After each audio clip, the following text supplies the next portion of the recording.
Present. Mr. LaScavitch. Here. Mr. Lombardo. Here. Ms. McDermott. Here. Mr. McGinley. Present. Mr. Mitchell. Mr. Perry. Here. Mr. Thornton. Here. Mr. Urban. Here. Mr. Lovett. Here. Ms. Radle. Here. All present. Thank you. We now have public comment on the proposed ordinance. It's amending the 2023 fiscal year budget for Luzerne County. It's for the whole home repairs. Any members of the public that wish to speak?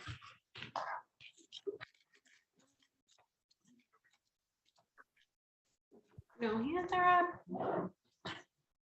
All right, if there's no comments, we have a motion to adjourn. Motion. Second. All in favor? Aye. Abstentions, opposed? All right, the first public hearing is adjourned. The next one's at 5:50.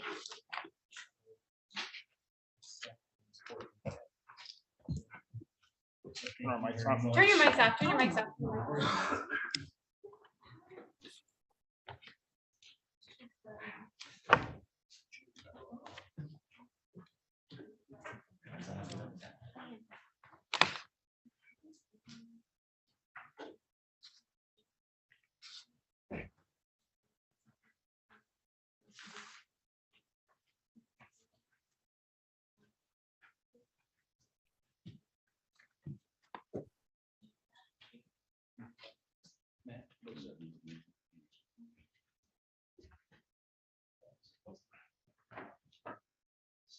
It was, I think, in 1 month it was 30. I think I've seen it for 16.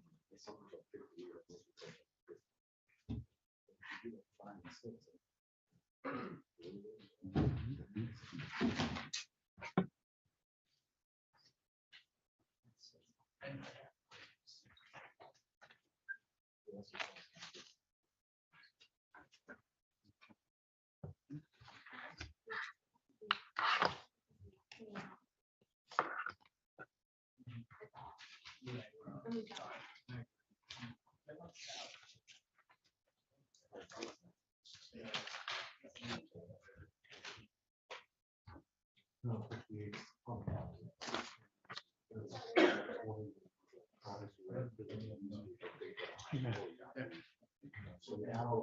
This is right.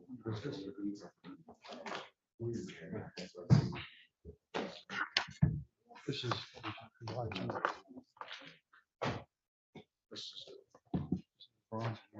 Yeah, this is 40,000 more. This was missing Swarsville Road. Swarsville Road is here. It's 115 total. That's the only difference. That's the only. Shows a little bit. You point it out there. We'll tell them. You bring that up in the time. Oh, yeah.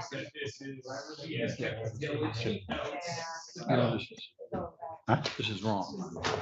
You didn't put the corrections. No. You gotta before we vote on this. Well, I'm not gonna vote. You know, corrections. Has to be right. Has to be right. It's 40,000 for the ability. More than that, it's corrections. Let's see what they have to say. I get 6 minutes. Everybody's on before that. No, it's 40. It's 40. Yeah. What's one thing, sort of 40,000. Well, That's the a Little League, difference. and then they have the Parks and Recreation. I don't think so. Just no difference, right? Just a little, that's it. Parks and Recreation, 250. That's separate. Right, but it's 250. For the Parks and Rec. Right. Okay, Little League's 40,000. No, That's the only change. That's the.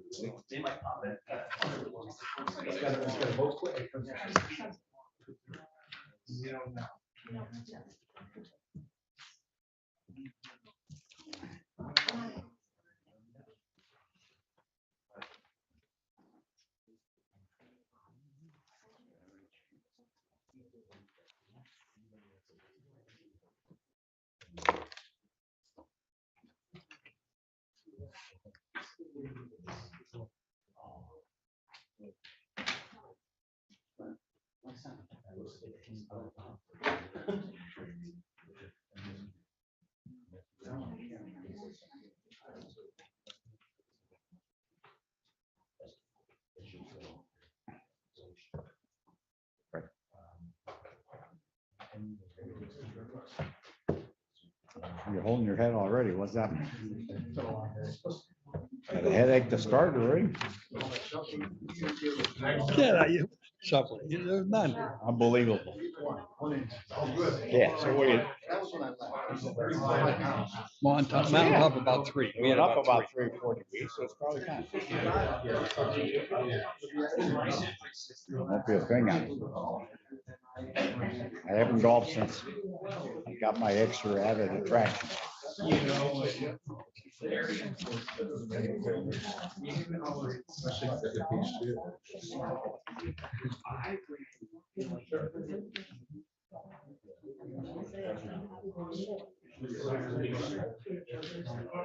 Oh, Matt, it's here. This is right.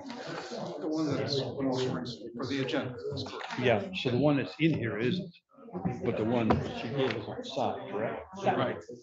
That's One correct. of those. The one in here is not. That's right. She didn't update the website. Okay, okay. This one's good. Which one's good? The one in there is not. Yeah, but it doesn't have the changes in this one. To accept.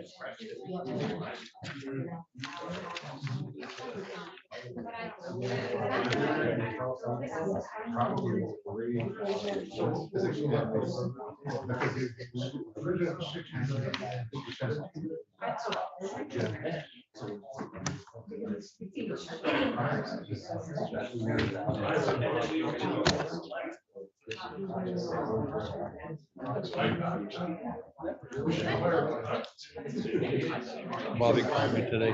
How's he doing?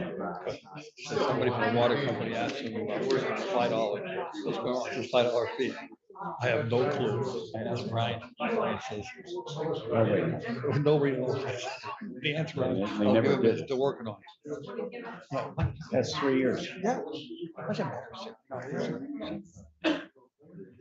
It's Brian's fault. It's budget plan. He said, "No." Yeah, it's got some good guys. I don't have an answer. I don't know. How would we have an answer? You're not here. Very frustrated. I mean, it's like you talking about the principal. We had over $30 million. If you want to have a second public hearing to order. Oh, turn your mics on. Sorry. We're going to take the pledge of allegiance in a moment of silence. Can I have a roll call, please? Mr. Venus. Present. Mr. LaScavitch. Here. Mr. Lombardo. Here. Ms. McDermott. Here. Mr. McGinley. Present. Mr. Mitchell. Mr. Perry. Here. Mr. Thornton. Here. Mr. Urban. Here. Mr. Lovett. Here. Ms. Radle. Here. All present. Thank you. We now have public comment on the proposed ordinance amending the 2023 fiscal year budget for Luzerne County. This is for the state foreclosure grant. Any members of the public that wish to speak? Anybody online? I want to ask you a question. No hands are- Go ahead, Mr. Urban. On this, are these the contracts that 1 year was missed? No, so these were the contracts that came out in 2022, and the intention was for all these projects to be done in 2022, Okay, so and this some of is- them were not done. This is a separate deal. Okay. This was I know- Newport, Manicoke, I think there's 4 or 5 of them, yeah, but the I'm just- intent was for them all to be done in 2022. Okay. That's all. All right, thank you. If there's no other comments, we have a motion. to Motion adjourn. adjourned. Second. All in favor? Aye. Abstentions, opposed. Second public hearing is adjourned. We'll begin at 6:01. Turn your mics off.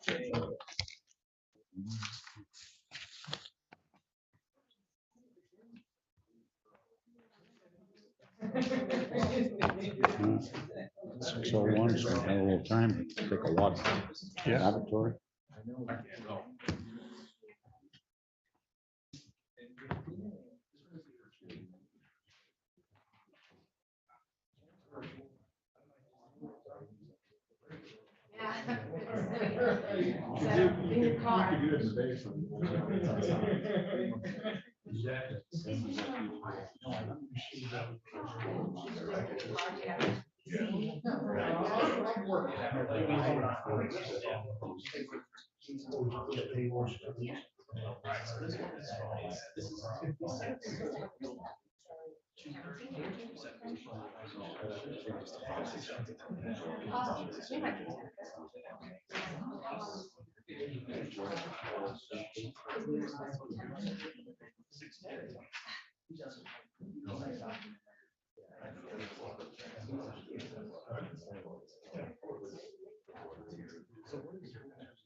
That works. We'll work it out, right? Well, we're trying to figure that out because. Oh, here. 16. That's 7.3.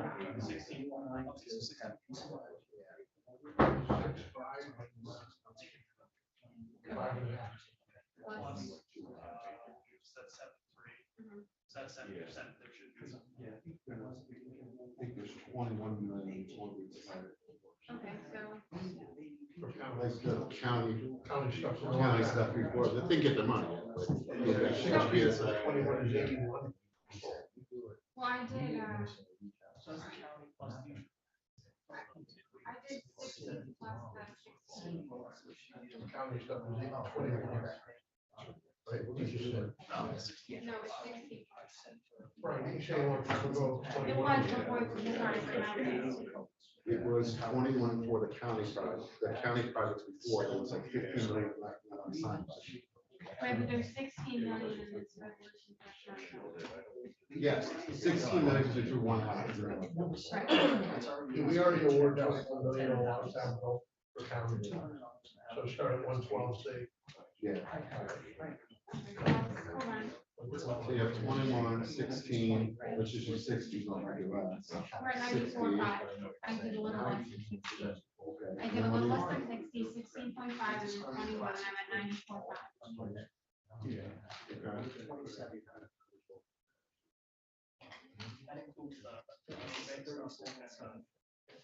That's 21 million, yeah. Yeah. All that other stuff. Yeah. So.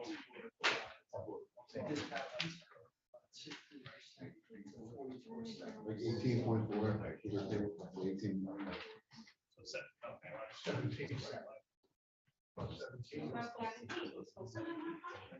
If that's included that, if we do a different plan.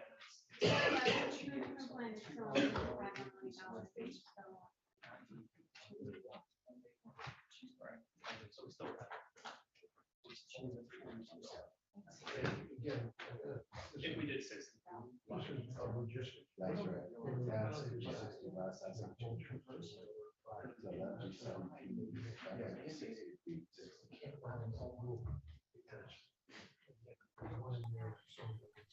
I think that's less than 60.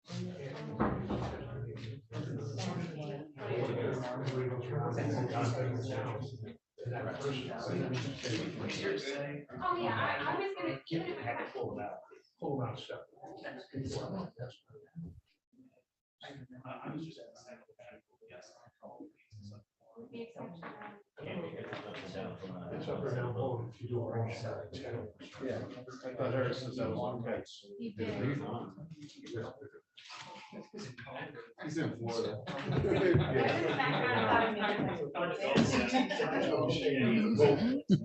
Yes, on the 9th.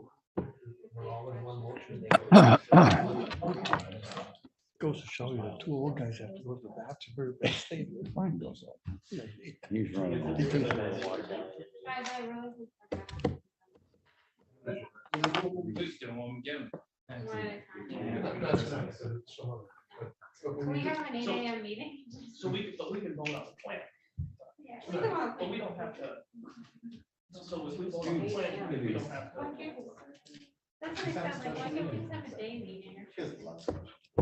You can have a day meeting. You have to have one at night.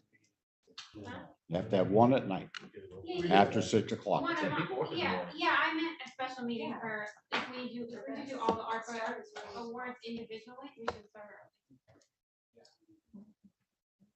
Be a long one. It wasn't necessarily a long one, it would just be. It would be long. would just be that to be. But you can't. No, 140. So I suggest do a roll call vote on every single. Right, so we would take it. That's what 5 days a day. And if you have a day, that's it. If you have one day, then you turn and say, well, Roll call, right. that way it's going crazy. Yes, it does. Yep, yes, it does. You need individual resolutions for every award.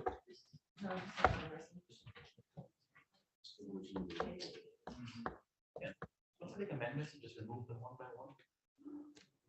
My thought would maybe we look at all municipal governments. You know, whoever is the municipal government. See if we can pass that.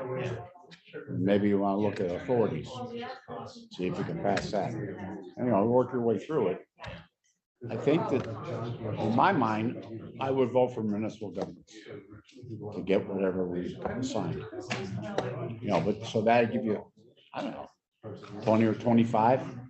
That would be. You know, I'm not going to vote on. I had one conflict, junior achievement. I will not vote on junior achievement. You know, I already identified that as a conflict. I'm not going to vote on it up or down. And I'm sure some people have other, you know, some. So you don't want to put a person in a position that they're voting on something that they're identified as a conflict. So we have to pull ones that have multiple out ahead of time too. Because we accept the May one, more than one, right? I agree to that, Kevin. I made the motion. I think that's, everybody should have an opportunity before you come back to somebody for a second. I think we passed that motion. Yeah, I thought we did, Brian. So we had that money that's left from the ones that That's are not true. seeking. And this is we went back and something process. Yeah. This isn't changed. Well, you know, if we go through and we have $4 or $5 million, maybe then you put it on the side first. Give two. Because we said, we passed the motion where we couldn't give, we agreed to one per entity, borough or entity.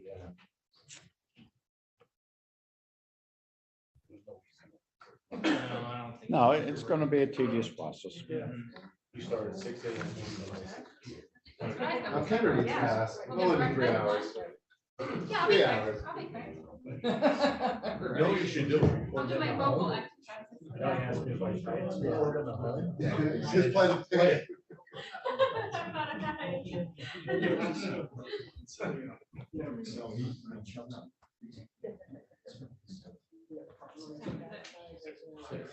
Wait till 6:01. 6:01 has to be after 6 o'clock. 6:01. Technically, isn't 2 seconds past 6 o'clock. All it says is after 6 o'clock. However you want to interpret that, that's fine. 6 o'clock is an instantaneous point of time. Immediately after that. That's it. It also doesn't say what time, 6 o'clock. It's 6 o'clock somewhere. Let's get started. No, but we'll get started in a minute. I want to turn your mics on. Thank you. Back down, Jeff.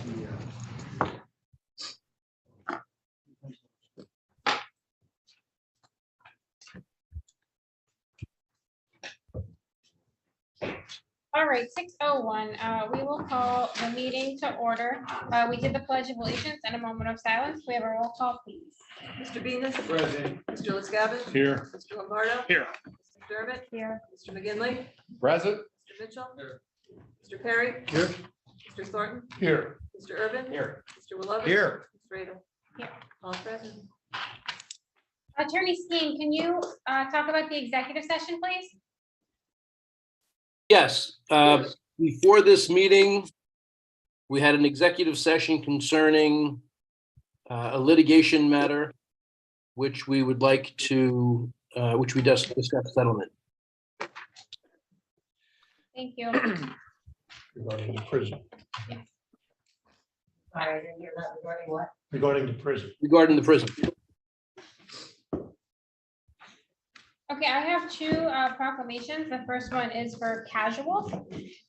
Whereas colon and rectal cancers are one of the most frequently diagnosed cancers in northeastern Pennsylvania, and whereas incidence and mortality rates in some areas are as much as 13% higher than the US average, And whereas about 75% of new cases of colon and rectal cancer occur in patients of average risk. And whereas approximately 525 new cases are diagnosed and about 200 patients die from colon cancer each year in the counties of Lackawanna, Luzerne, Monroe, Pike, Susquehanna, Wayne, and Wyoming combined.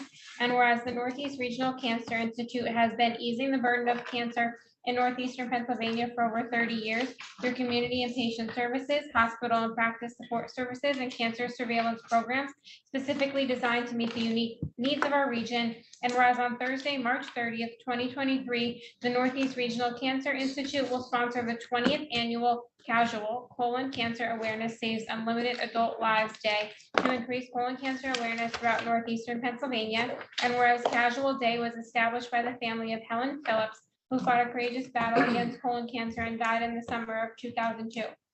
Now therefore, we, the Luzerne County Council, do hereby urge residents of Luzerne County and all of northeastern Pennsylvania to be screened for early detection of colon cancer, participate and support the Northeast Regional Cancer Institute in its colon cancer awareness efforts, and designate the month of March as Colon Cancer Awareness Month and March 30th, 2023 as Casual Day in Luzerne County.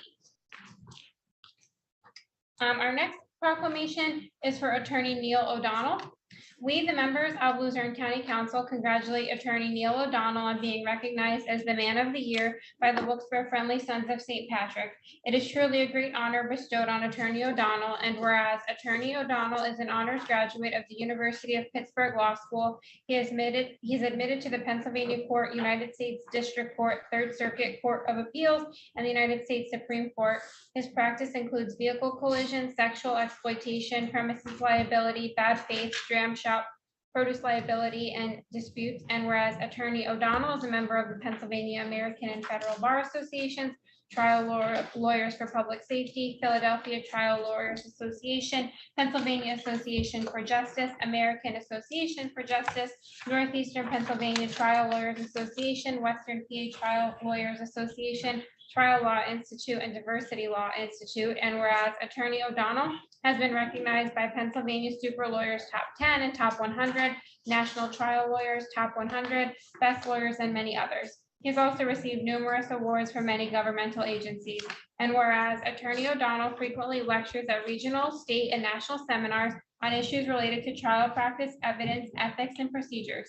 In addition, he has provided volunteer service to many charitable organizations. And whereas Attorney O'Donnell is married to Attorney Catherine O'Donnell, Neil and his wife are the proud parents of 2 children and 1 grandchild. Now, therefore, the Luzerne County Council wishes to congratulate Attorney O'Donnell on the Man of the Year Award and wish him a very happy St. Patrick's Day. Congratulations, Attorney O'Donnell. I have the official proclamations for both Casual and Attorney O'Donnell here. They can be picked up with Miss Lawrence. Just arrange that with her, please. Ms. Radle, Yes. one comment. Attorney O'Donnell was one of my students many years ago. I taught chemistry. So if you can see, I did a great job with him. That's why he's a lawyer. Good job. Good job, Mr. McKinley. Any deletions from the agenda? I just have a question on the Sure. deletions. I didn't want to just go ahead and make a motion. Item number 6 on the agenda, to deposit the 109,000 into the reserve fund. According to our county controller, Mr. Griffith, that can't really be done because the budget needs an offset on the other side to just do that, because that was last year, I believe, that those funds. Funds came in this year for last year's election. Right, so we'll offset that in the budget. You can't just add to it, you need an expense, right? We can't have a discussion on it before the agenda is adopted. So if you want to remove it, you can remove it, but we can't discuss it. All right, because I will make a motion for tonight to table.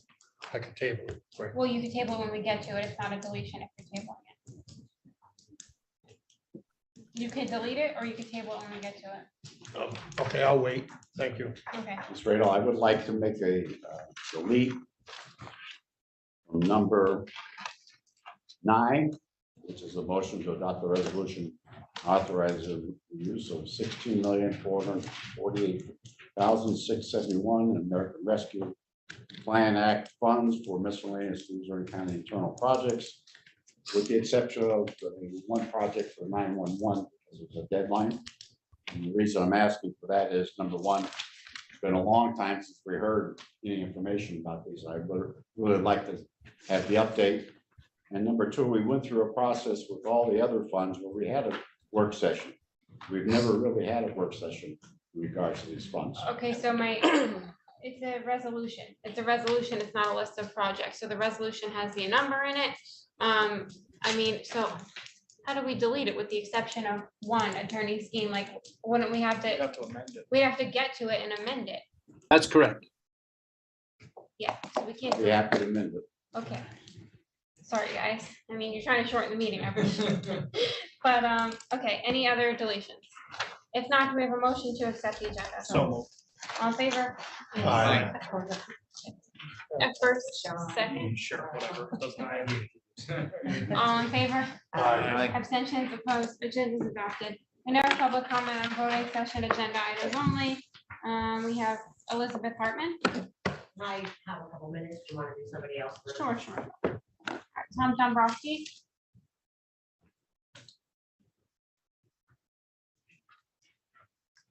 Tom Dombrowski, Dallas. Oh. Thanks, Greg. It's keeping me on my toes.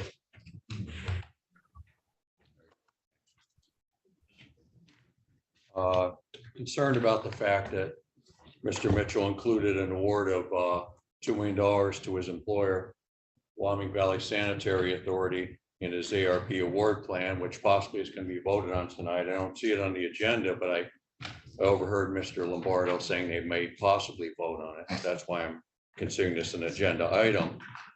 And I believe it's possibly a violation of the Pennsylvania Public Official and Employee Ethics Act, also known as Act 170 of 1978. You go to section 1102, it defines certain words used in that act, proceed to their definition of conflict or conflict of interest, and I have it quoted as follows. Used by a public official or public employee of the authority of his office or employment of any confidential information received through his holding public office or employment for the private pecuniary benefit of himself, a member of his immediate family, or a business with which he or a member of his immediate family is associated. So the last 10 words or so there, where his business is associated, is where the violation is, I believe.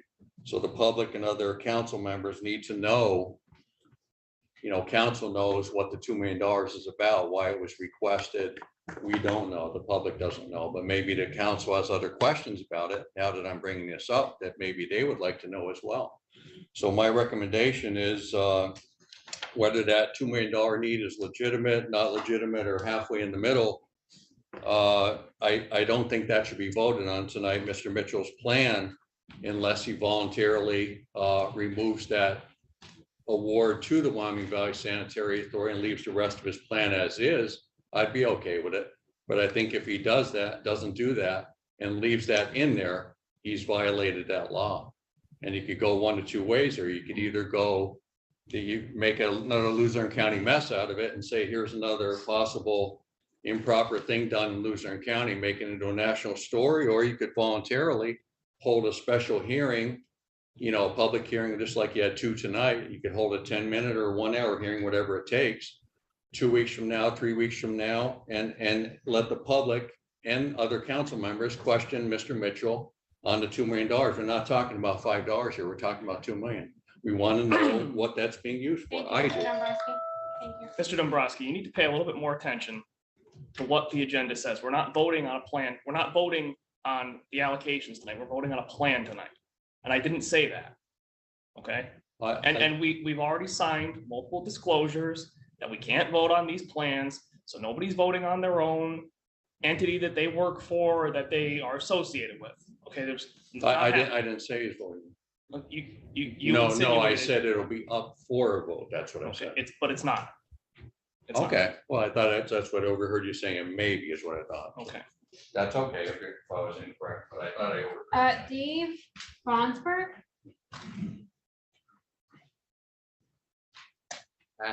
Let's keep it short. think it's great what everybody's doing, trying to get money for Luzerne County and the community. I just want to say while I'm here, like, I was just down the river, just taking a bunch of pictures of the courthouse, and, there's some spray paint and stuff. I was just hoping that when the money gets like, spread around the county a little bit, it could go to stuff that we see like right away. And even a few bucks. I mean, it doesn't cost $1 million, 500,000, 10,000. I mean, just for a few $100, we could get that cleaned up. That way it's not like, what's going on right now. Everyone's stuck. We're releasing the funds or something. I would like to see Luzerne County get the funds soon. And I like what he was saying too, let's keep it transparent, public. We should have more transparency to see, hey, this is going on today. Perfect. Like, and that's kind of it. I don't want to, I want to keep it short for everyone. You guys are doing a great job. And, good luck today, I guess, making the right decision. Thank you. Department, you ready? I'm ready. All right. I want to talk about number 6 on the agenda, which is depositing the 109 million into, right? Am I saying that right? The 109,000. There we go. I wish million, right? Then we could give everybody something. We knew that was coming. I don't understand why we did a tax increase on our citizens. So with that money, now it's going to go into a reserve fund. I don't know how many people in this room have a savings fund, reserve fund. I know I don't anymore. My savings is gone. I struggle week to week to make sure that things are paid for and taken care of from my fight with the county. So like, I think that should be given toward our tax base. It shouldn't be just sitting in some savings somewhere. We should be using it for the betterment of the community. And then the last thing is, hopefully before the end of tonight, the sister, Kendra, you said you were going to get back to me about the Hunter settlement. You did not. This twin sister is supposed to be coming tonight and she'll speak on behalf of her family. Ms. Hartman, I actually did. So I did look into it, and Attorney Skeen, am I okay to answer her question about the sensitivity training? Yes. Okay, so it is on the opposing attorney. So the third party needs to come back to us and set it up. It was part of the settlement. That's what's happening, is they have to come to us with the program set up for us to distribute or give out to the new employees or all existing employees. It's not ours to set up. So the ball is not in our court at this point. We're waiting on the third party to come back to us with that training so that we can provide it. I know who that is and I'll go to them directly. Okay, sure. Thank you.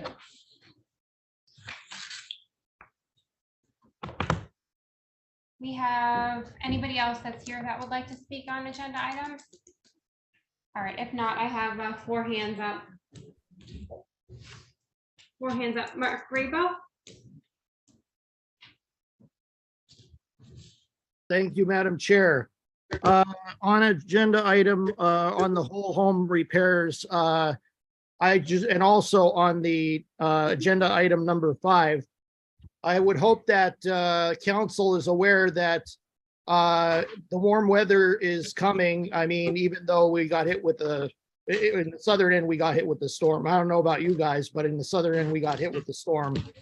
And so I would like to know if, the vice chair is planning on holding more interviews for the Blighted Property Committee to fill those vacancies, since the municipalities, like the boroughs and the townships, need the Blighted Property Committee to go put those properties, those nuisance properties, those vacant, dilapidated properties through the process. So council needs to appoint their representative. The planning commission needs to appoint their representative, and the county manager needs to designate someone as his representative. So I just wanted to make council aware of that.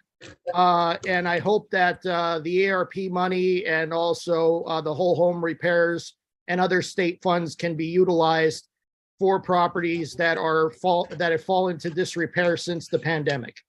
That's all I have, Madam Chair. Thank you very much. Thank you, Mr. Rabo. Jamie Walsh.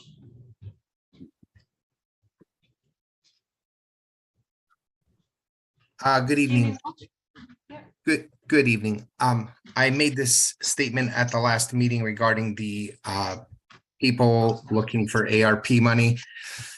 I highly recommend we have these people come in front of council in a public meeting setting and explain their project and why they need the money and how specifically it was related to COVID. Because I look at many transactions, and I'm not going to single anybody out here because I don't know their situation, and neither do any of you fully.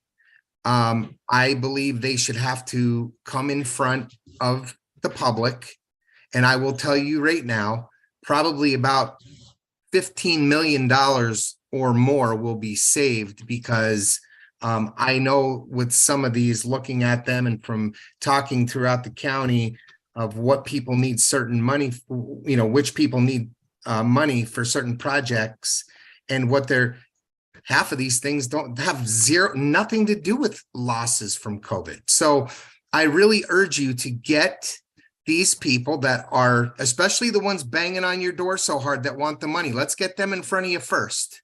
Let's get them in front of the public first and let them explain why and what they're using the money for and how specifically COVID affected them so badly that they need this desperately. That's all I have. Thank you.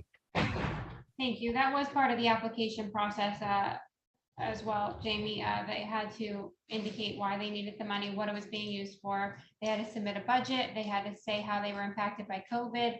It was a very lengthy application process. Mary Ann Velez. Sorry, the names are jumping around on the screen. No, that's okay. Forgive me. Hold on 1 second. I just need to move to another room.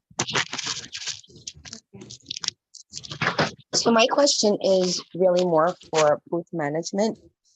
I recalled during the January 24th County Council meeting when council was beginning to deviate from the original parameters set in the NOFO that was released to the public. Booth management warned that if you deviate from the original requirements and parameters that you placed in the NOFO that was sent out to the public, you would have to stop your current process and reopen the application. So if you are in fact now looking to deviate from the scoring system that you put in place and deviate from the original parameters in the NOFO, I would like booth management to clarify if in fact you do have to stop this process and reopen the application process or abide by the original NOFO and therefore accept booth's recommendations. That's all I have. Thank you, Ms. Blood. Controller Griffith.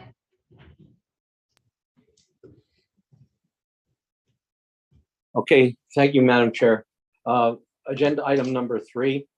I would like council to seriously consider whether you want to adopt that resolution or not regarding the McCarthy Realty until you get a study based on former County Manager Robertson's recommendation that it would be advantageous to the taxpayers to eliminate that lease and move those employees across the street.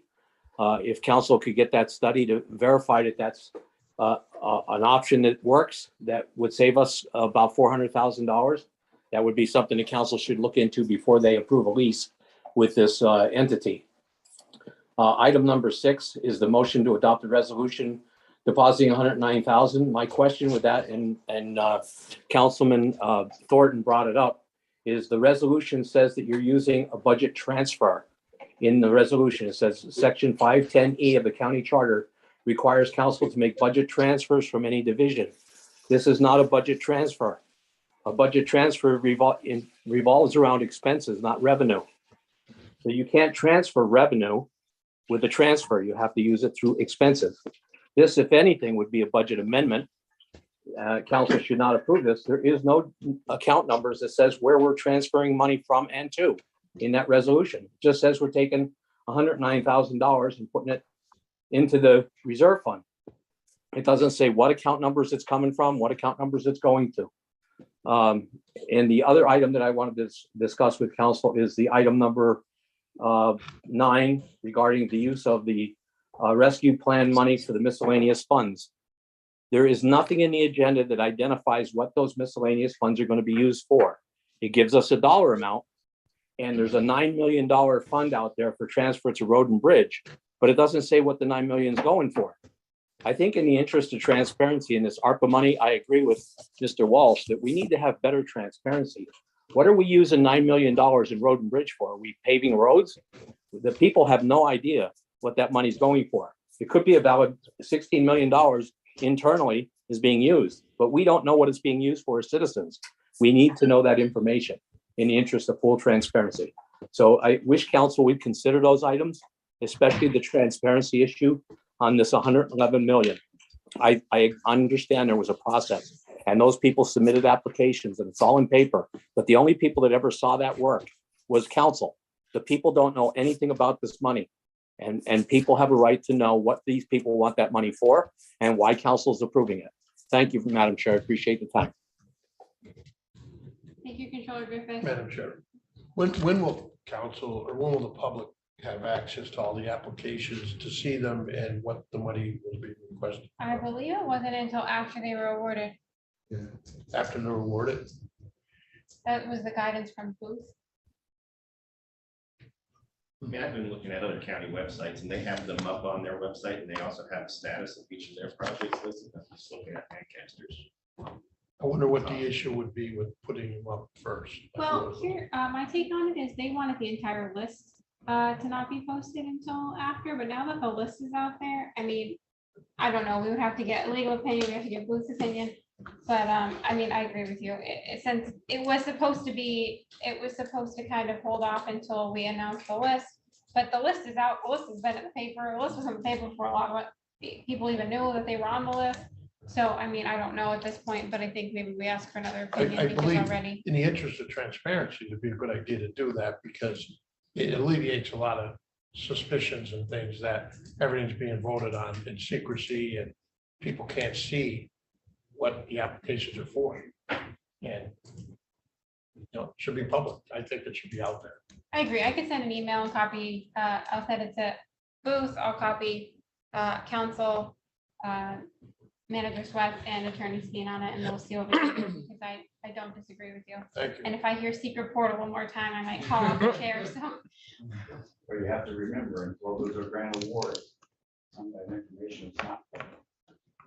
Yeah, It's well, only after the award, in the public. Yeah, We do it beforehand, you violate. I agree, but we had talked about the last meeting about grant summaries.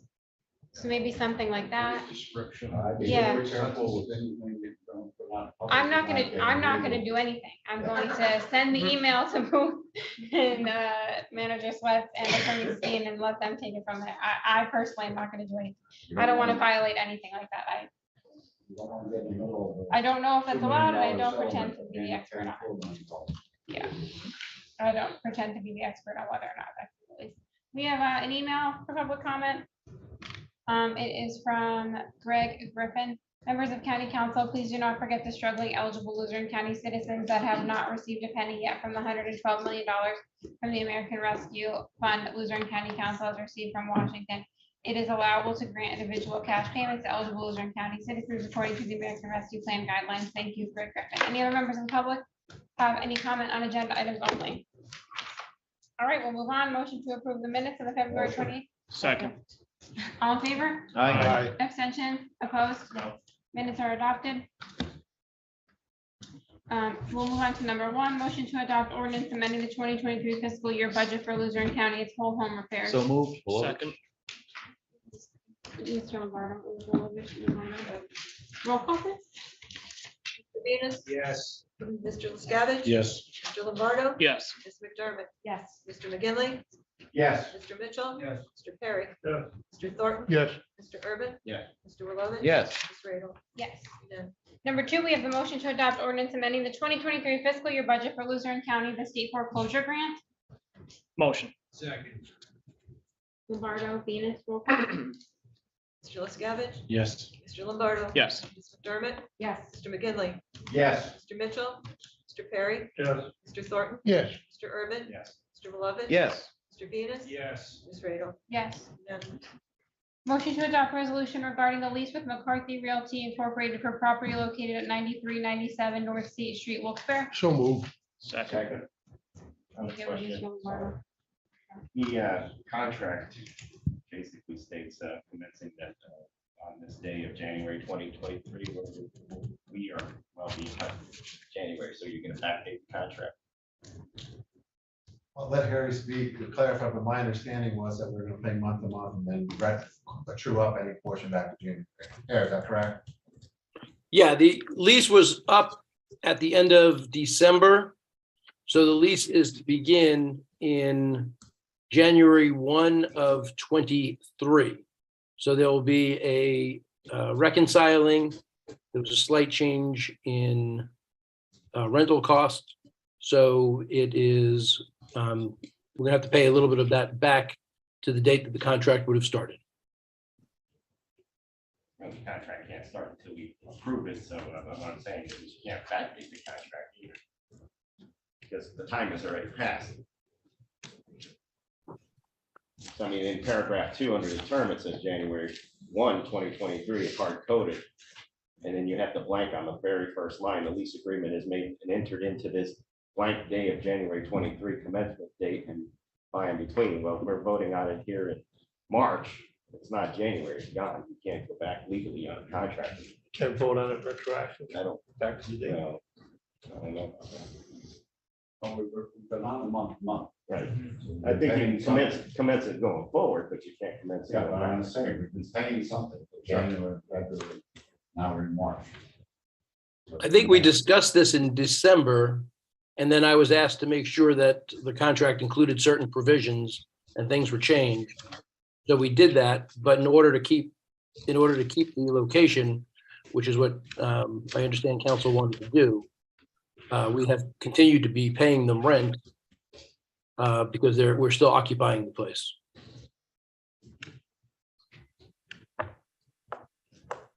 Thank you, Attorney Scann. Any other questions? And to Mr. I'm sorry, to Mr. Griffith's, Walter Griffith's point, if we're going to look at, I'm not saying it's a bad idea, it is a good idea. If we're going to look at possibly moving those departments, those people across the street, that should be done many, many months in advance of the commencement of the lease. So, you know, that's something, a feasibility study. I don't think we should be looking at it immediately right now when we have to pass a lease or not pass it. So that's a good idea, but it probably should be established long before we vote on it. I agree. Should we be locking ourselves in 5 years? Negotiate that up. Roll call, please. Mr. Lombardo. Yes. Ms. McDermott. Yes. Mr. McGinley. Yes. Mr. Mitchell. Yes. Mr. Perry. Yes. Mr. Thornton. Yes. Mr. Urban. No. Mr. Willovich. Yes. Mr. Venus. Yes. Mr. LaScavitch. Yes. Ms. Radle. Yes. 10-1. Motion passes. Number 4, motion to adopt resolution entering into a lease for a portion of land at the Luzerne County Annex for use by the flower tent. Motion. Second. On the question. There's 2 different amounts. The agenda submittal page says term 1, $4,140. Resolution says 4410, which is the correct amount. 2 digits were. It's for 2 rental periods. Yeah, but on the agenda submittal, there was a typo for term 1. It's actually 4410. It is not written as it is on the submittal. The actual lease has the correct number, $4,410. Who's speaking? Mr. Kurtz. That's not fair. Greg Kurtz. Yeah, so it's actually both terms are $45 a day, 45 and change. Thank you, Mr. Kurtz. So it's You're welcome. 4410. There was a motion and a second, or you still motion in the second with the 4410? Okay. Yes. Roll call, please. Ms. McDermott. Yes. Mr. McGinley. Yes. Mr. Mitchell. Yes. Mr. Perry. Yes. Mr. Thornton. Yes. Mr. Urban. Yes. Mr. Willovich. Yes. Mr. Venus. Yes. Mr. LaScavitch. Yes. Mr. Lombardo. Yes. Ms.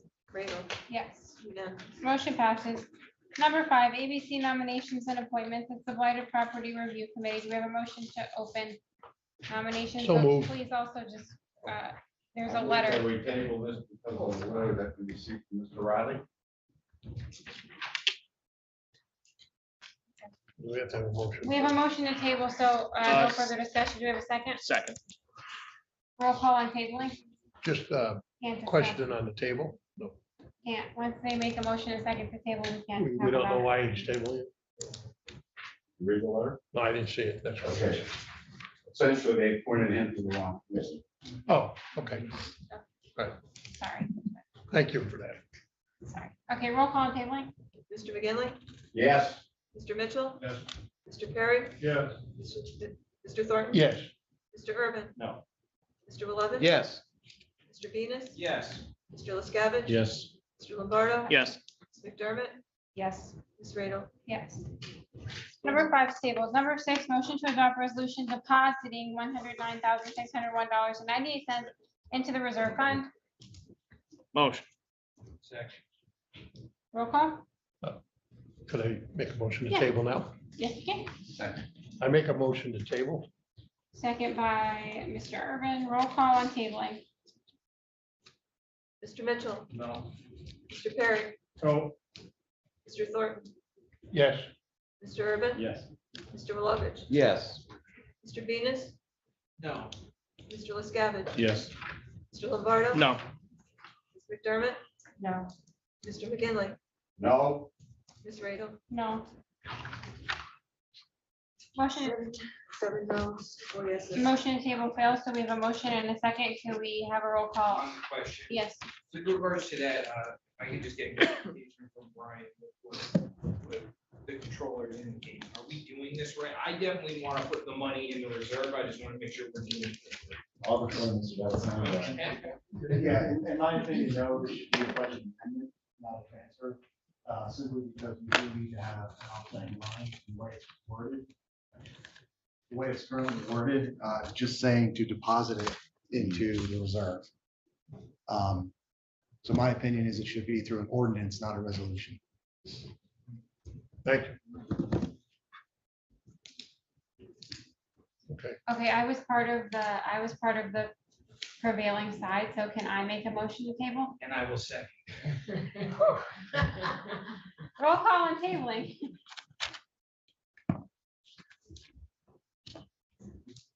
Okay, Mr. Perry, Yes.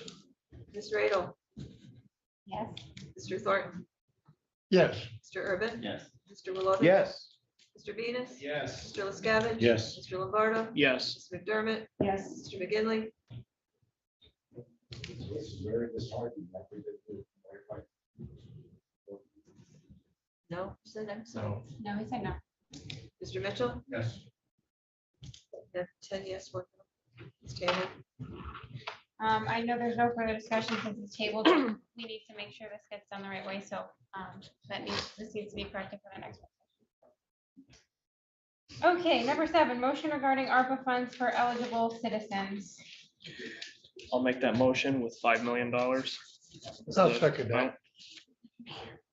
All right, we have a motion to set aside 5 million for eligible citizens and a second to approve a roll call. Just a brief on this question. I know we don't have the system or method in place right now, but I don't think county will be distributing individually out to all the senior citizens in the county. Will probably go outside and use some distributing. But that we haven't decided yet, but we're voting on a motion, what, for 5 million? Just to set the. To set it aside, Set yeah. it aside? Okay, thank you. On the question, Sure. could we say a minimum of 5? Because if we have more money left in the pot and some of these other projects are not funded. Like right now, there's proposals out there. So, and there's some duplicates, which we've said from day one, we wouldn't duplicate a lot of these things, which there are, so there's gonna be more money. Could we say a minimum of 5 million, or possibly be more? I'd be willing to amend the motion to say at minimum 5 million. He amends the motion, do you amend your Second, second? I agree with that. Okay, can we have a roll call on a minimum of 5 million?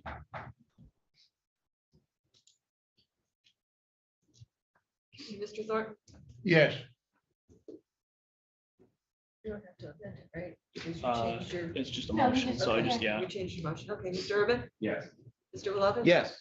Mr. Venus? Yes. Mr. LaScavitch? Yes. Mr. Lombardo? Yes. Ms. McDermott? Yes. Mr. McGinley, Yes. Mr. Mitchell? Yes. Mr. Perry? No. Ms. Radle? Yes. Unanimous. Motion passes. Number 8, motions regarding ARPA funds for the chambers. The three chambers to work together, provide small business grants. They give them a lot, them a minimum of $5 million. Total for the three of them. For the three working together. I will second that. On the question now, Yes. are we gonna get a copy of what their admin fees are? I mean, this is just setting the money right now, not setting. the Setting aside. parameters, right? We're not setting any parameters. We're just setting it Putting it- aside so that it's not Just touched. put it in the bucket. Yep, put it in a bucket for that. And I have a question on a statement.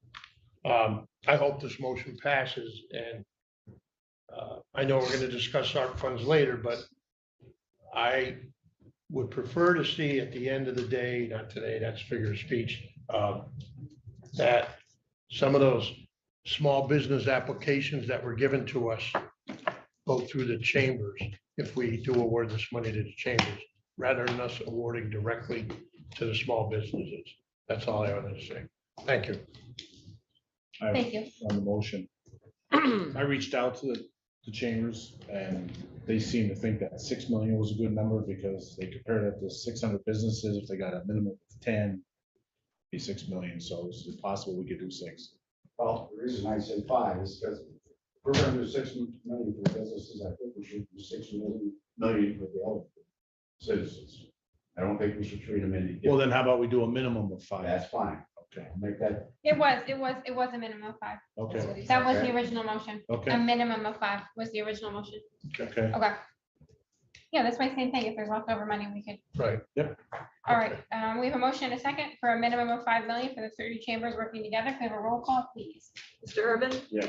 Mr. Lovett? Yes. Mr. Venus? Yes. Mr. LaScavitch? Yes. Mr. Lombardo? Yes. Ms. McDermott? Yes. Mr. McGinley, Yes. Mr. Mitchell? Yes. Mr. Perry? Yes. Mr. Thornton? Yes. Ms. Radle? Yes. Unanimous.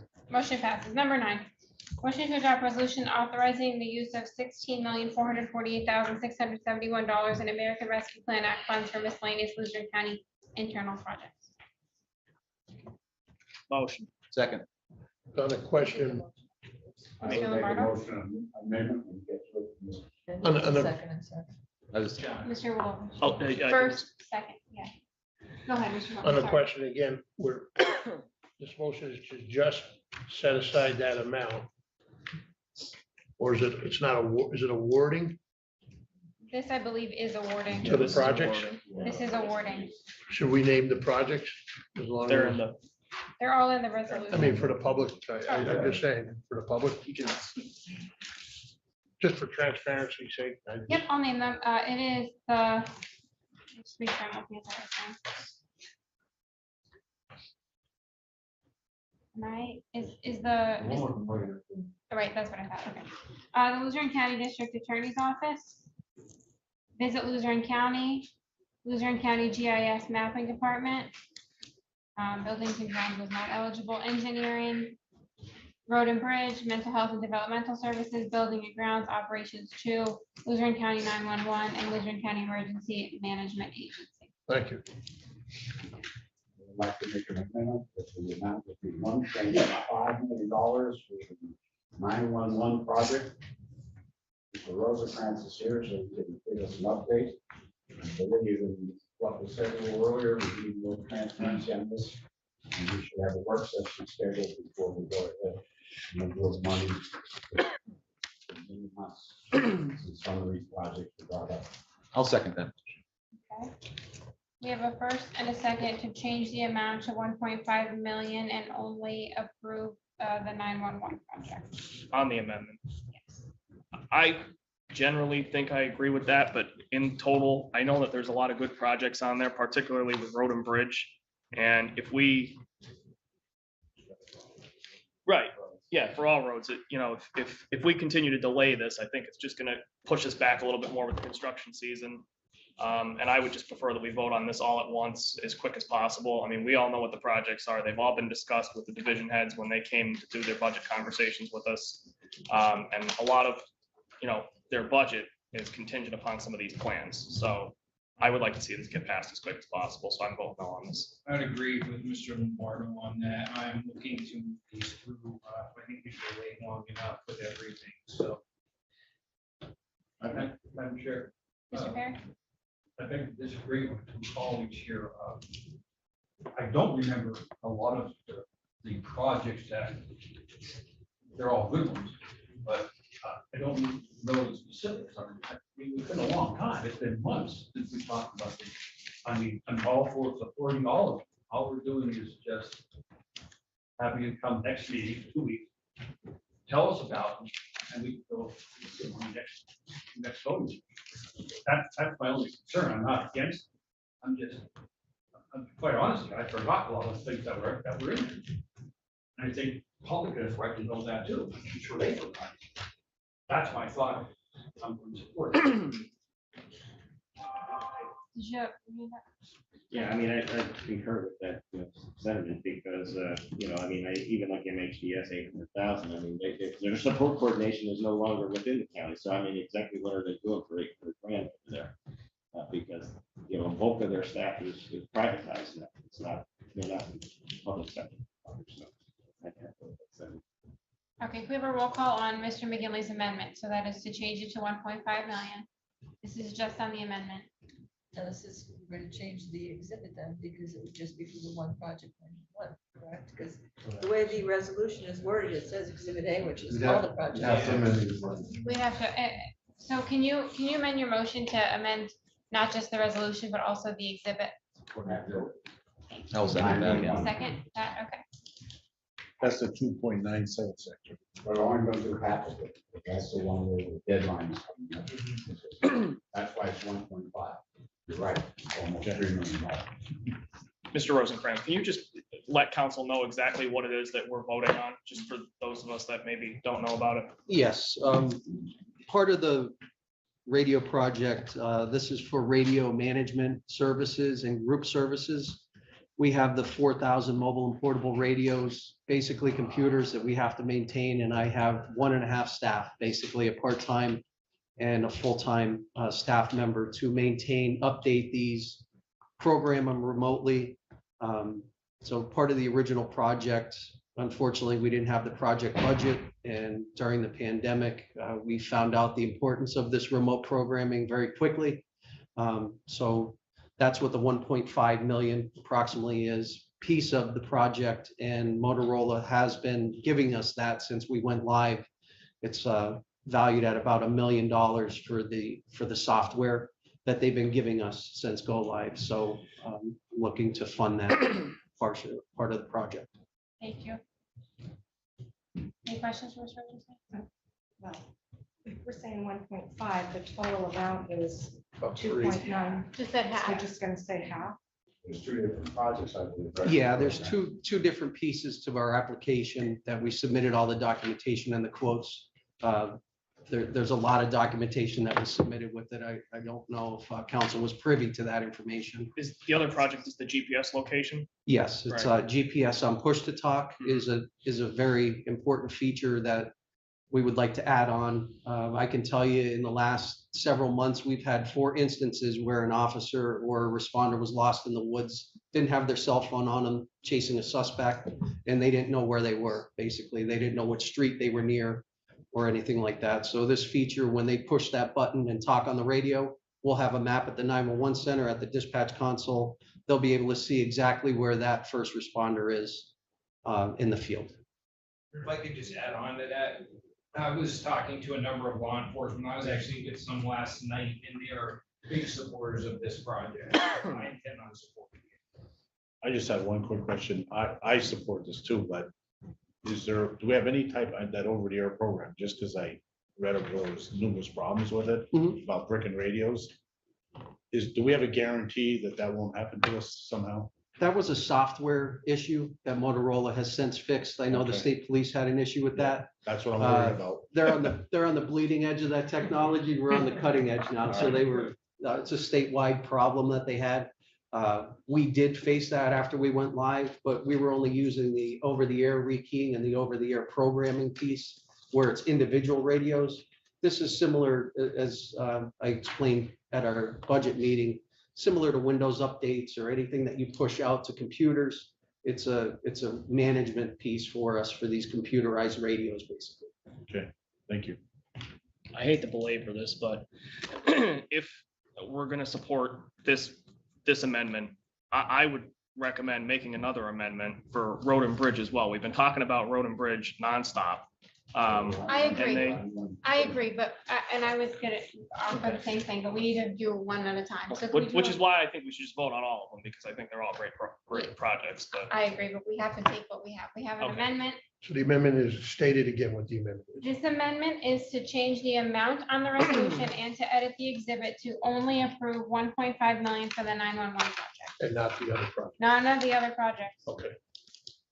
Thank you. Okay, roll call on just the amendment. This is not the resolution, it's just the amendment to the resolution exhibit. Mr. Lovett, Yes. Mr. Venus. No. Mr. LaScavitch, No. Mr. Lombardo. No. Ms. McDermott, No. Mr. McGinley, Yes. Mr. Mitchell, No. Mr. Perry, Yes. Mr. Thornton, Yes. Mr. Urban. Yes. Ms. Radle. No. 5 yes, 6 no. Okay, 6 no, so the amendment fails. So can we have a roll call on passing the entire thing? As is? Mr. Venus, Yes. Mr. LaScavitch, Yes. Mr. Lombardo. Yes. Ms. McDermott, Yes.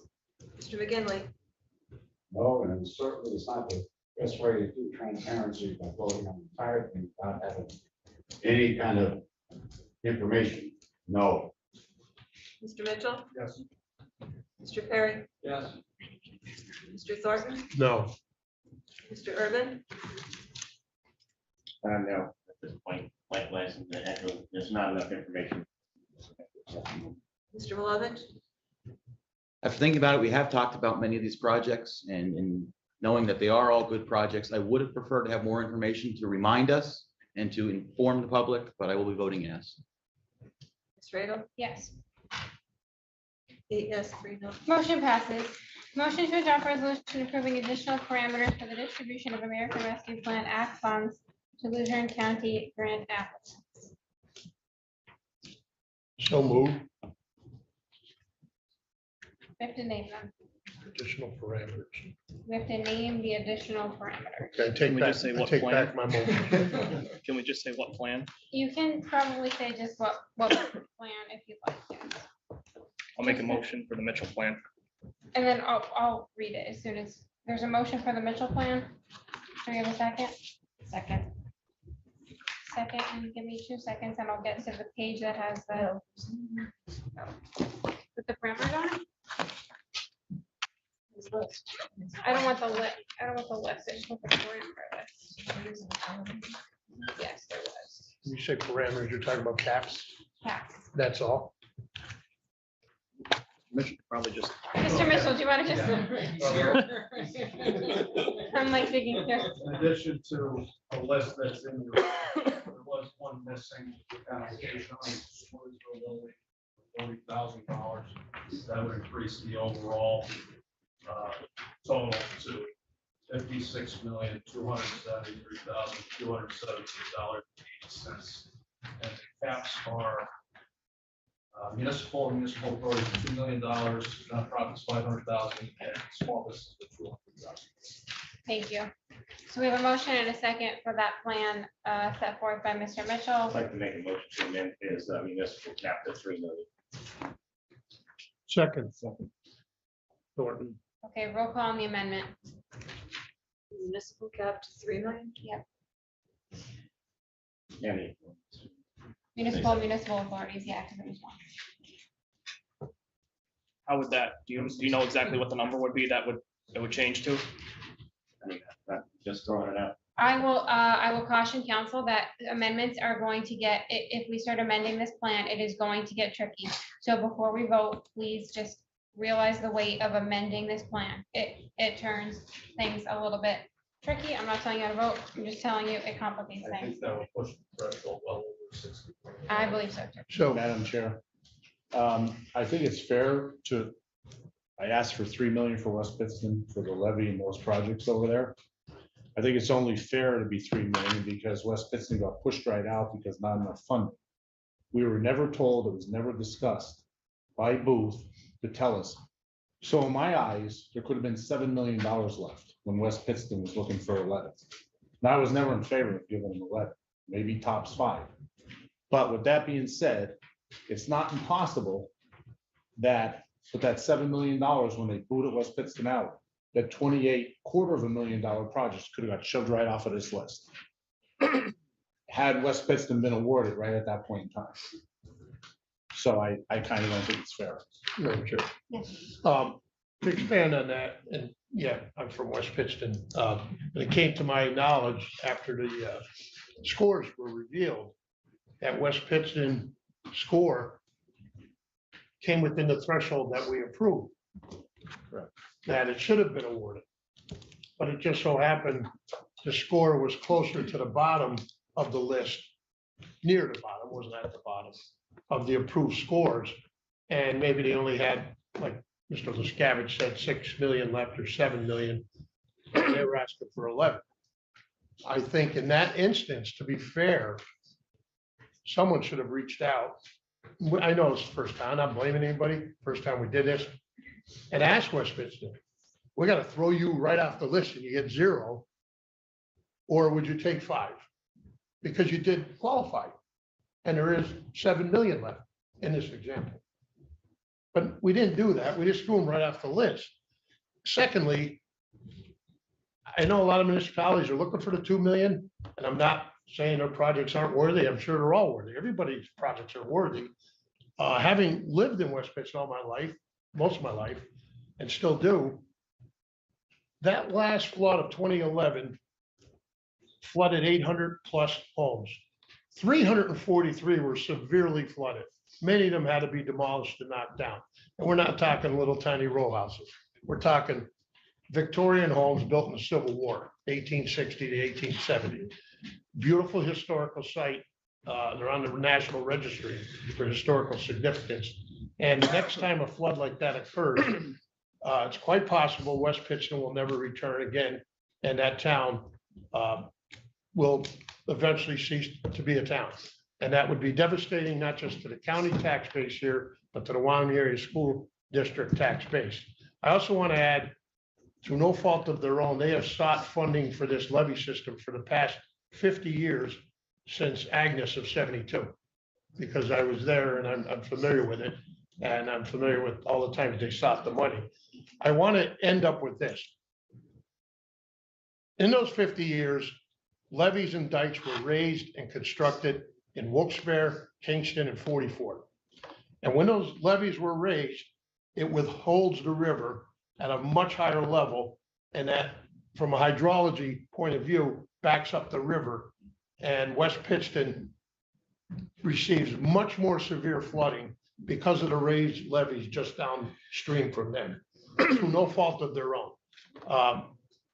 Just to say, 2 million max is not giving really sensible evaluation, I think, to each project that's on the list. I understand we want to give everybody like the same amount, but I strongly disagree, because they were thrown off the list initially and they did qualify. And now we come back and say 2. By the way, the levy is going to cost between 50 and 60 million. They're looking for a match. Now, a match of 2 million is not going to go real far towards a $60 million project.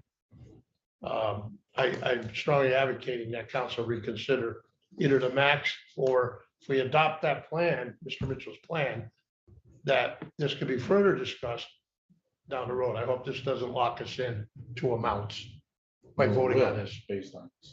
It would lock us into It's those on the cap. intent parameters, yes, Okay, well, I can't support it then. I'm sorry. That's right. yes. I think that if we start reviewing individual projects like that, we're gonna have to go through each project itself and say, oh, well, JCC, they applied for 15 million and they were much higher up in the list than the West Pittston levy project was. Not to say that any project on that list is more or less worthy than any other one, but I think that tonight is supposed to be a night that we should be proud of as county council, that we were able to come up with a list that was as equitable as possible. And we should be, moving a step in the right direction to make sure that small businesses and municipalities and authorities and nonprofits should be getting some money that they desperately need. And any longer that we continue to belabor these points and do this, I think is not going to serve the county very well. So, there's projects on this list that I don't necessarily care for, that I don't think deserve all the money that they're receiving, but there's far more projects on the list that I think do deserve the money. So that's why I'm supporting this tonight. Thank you, Mr. Lombardo. Mr. Urban? I honestly think we're going against our own initial parameters, though, to begin with, when we agreed upon, having a merit-based system to begin with. There were going to be winners and losers based on that system, and we knew that up front. And not everybody, should be getting a participation trophy tonight, based on Mr. Mitchell's plan. I mean, we scored these, painstakingly took the time in the end to try to score these as best as we can, or best as we could. We filled that at, non-disclosures. I think you jeopardize a bunch of higher level projects by reducing the amount of money on some of the municipal projects. I'm looking at this, from a bigger picture perspective. When some of the municipal projects are going to be serving the greater good of the entire community, not just one or two small entities, but those entities are included in those municipal projects. So, the other thing is that you're also leaving the individuals that have multiple applications on this list. Yeah, that's right. So, well, it needs to be sorted out before we vote on the parameters, because, you're complaining that, maybe finding $1 million, but we could take off a couple of them that are already about $1 million. And then I also had questions about some of the entities that had people that don't reside in Luzerne County, or might not have, that's their true business here. And so, I think we can come up with a few million easily, just by eliminating a handful off this list that are duplicative in nature as far as submitting more than one application. We can pick on Hazelton, but Hazelton got $17 million of their own money. Okay, and then they're looking for more from the county. And there's no reason that we can't bring these people into this chamber to ask them what they're doing with the money, and recapture the money after they go under contract. If they're only going to use a certain allocation, then we should be recapturing like what the commissioners did back in the day. So that way we can move them up to another worthy project or one lower on the list. But what was the intent of scoring it? And if we're just going to hand it all out to everybody, we wasted a lot of hours. Yes. Just to then just say, here's the pot of money. We're going to give everybody something now. Okay, we have a motion and a second on Mr. Mitchell's plan, but then we also have a motion and a second on the amendment to amend the municipal authority cap to 3 million. Can we please vote, a roll call vote on the amendment? Okay, this is what I have here though, is if your original motion was on the list and the caps associated with that list. Now you're just changing the cap. Should we only have the No, first? the motion is on Mr. Mitchell's caps. But the caps he used, the original motion included the list, which used a different set of caps. You know what I'm trying to say? The original motion is his caps.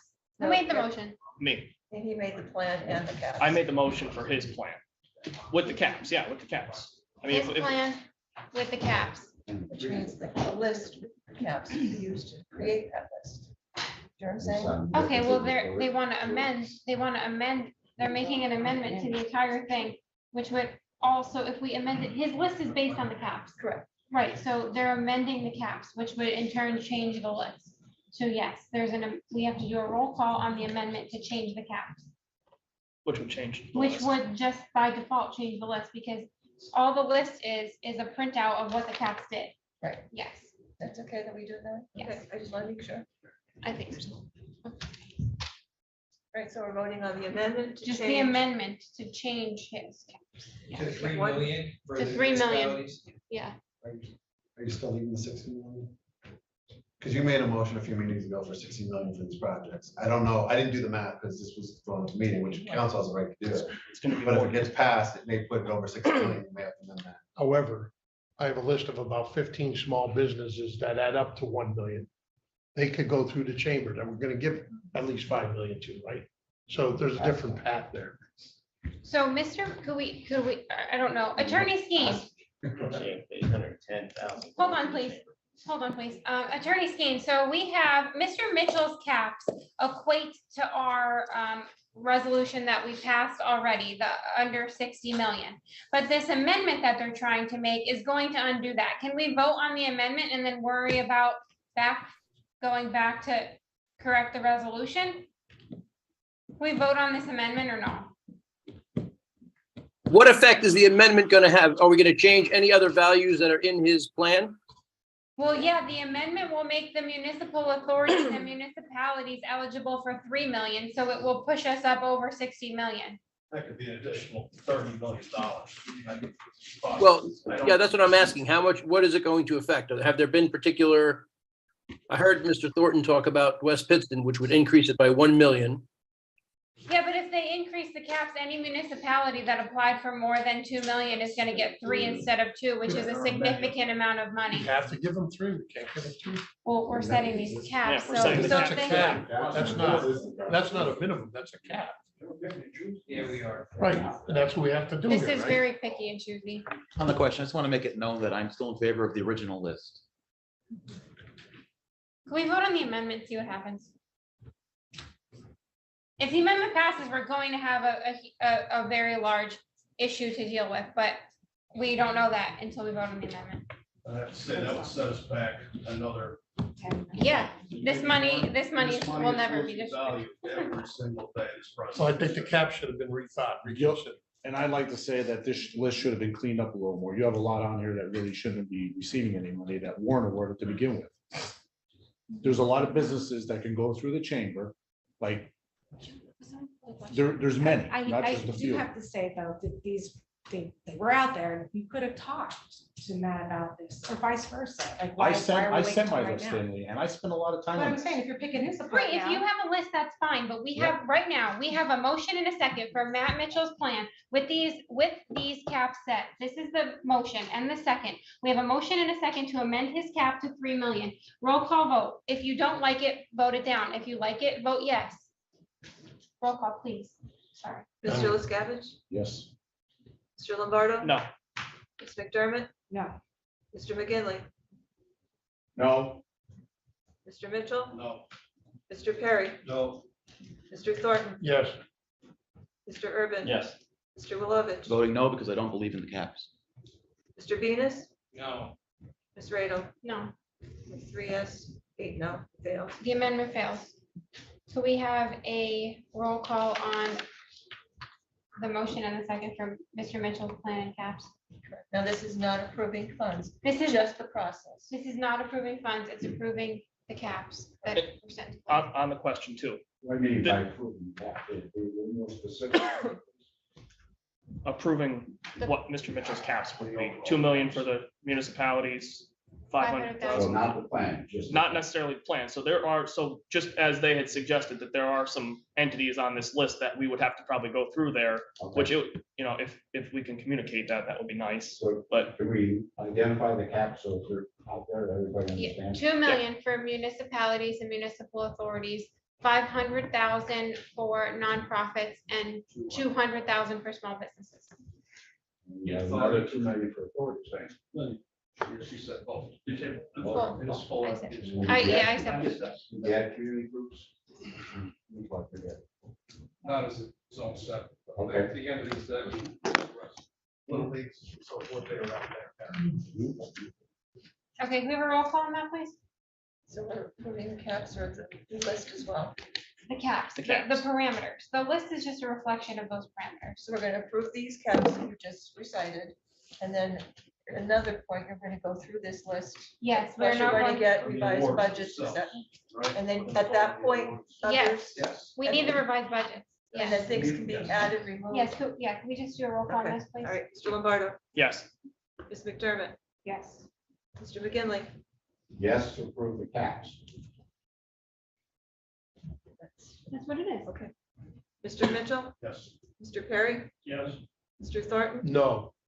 Mr. Urban, No, because I think some people are already, are asking for only half of what they're looking for, so we're kind of deeper into their fund.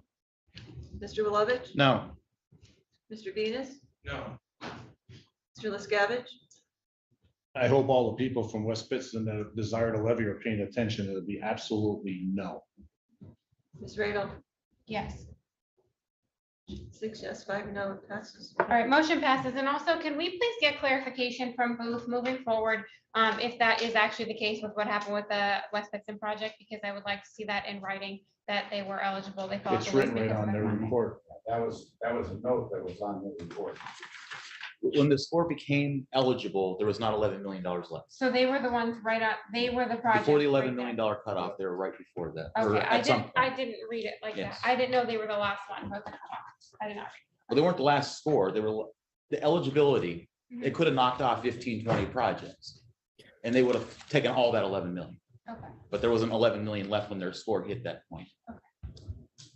Madam Chair, is it too late? I voted, I think I went last there. No. Can I switch that, or are we locked in at this point?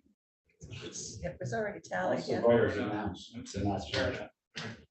Well, he just switched his vote, I thought, because he's, You have to be reconsidered. It's fair enough. okay.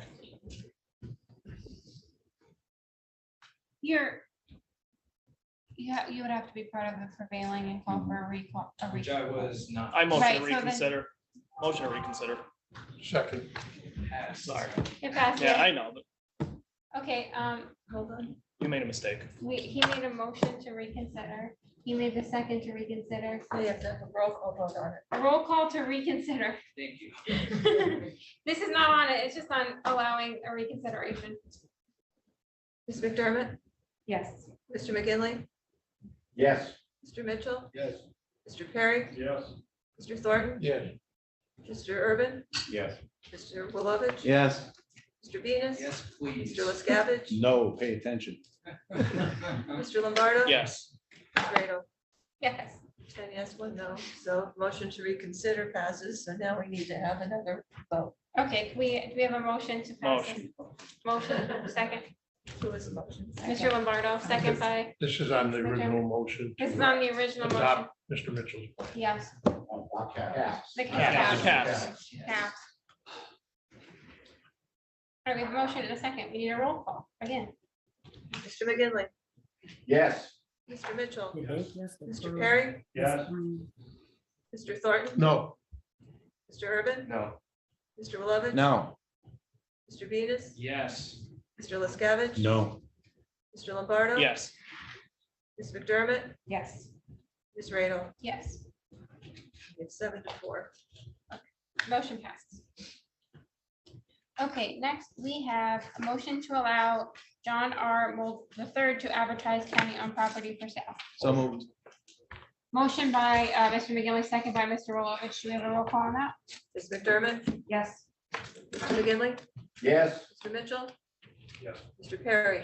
Yes. Mr. Thornton? Yes. Mr. Urban? Yes. Mr. Wilovich? Yes. Mr. Venus? Yes. Mr. LaScavitch? Yes. Mr. Lombardo? Yes. Ms. Radel? Yes. Unanimous. Motion passes. Next motion to allow the redevelopment authority of the city of Pittston to advertise county-owned property for sale. So moved. Second. So moved by Mr. Wilovich, second by Ms. McDermott. Roll call. Mr. McGinley? Yes. Mr. Mitchell? Mr. Perry? I still think that's in progress. Yes. Mr. Urban? Yes. Mr. Wilovich? Yes. We should get ready to Yes. set up for them to resubmit the budgets. Please mute your microphones, for those of you who are on the Zoom. Mr. LaScavitch? Yes. Mr. Lombardo? Yes. Ms. McDermott? Yes. Ms. Radel? Yes. Unanimous. Motion passes. 13, motion to allow Jeffrey J. Cabal to advertise county-owned property for sale. So moved. Second. I think Mr. Lombardo. Mr. Mitchell? Mr. Perry? Yes. Mr. Thornton? Yes. Mr. Urban? Yes. Mr. Wilovich? Yes. Mr. Venus? Yes. Mr. LaScavitch? Yes. Mr. Lombardo? Yes. Ms. McDermott? Yes. Mr. McGinley? Yes. Ms. Radel? Yes. Unanimous. You know, so motion passes. Public comment on non-agenda items. Melinda Hunter.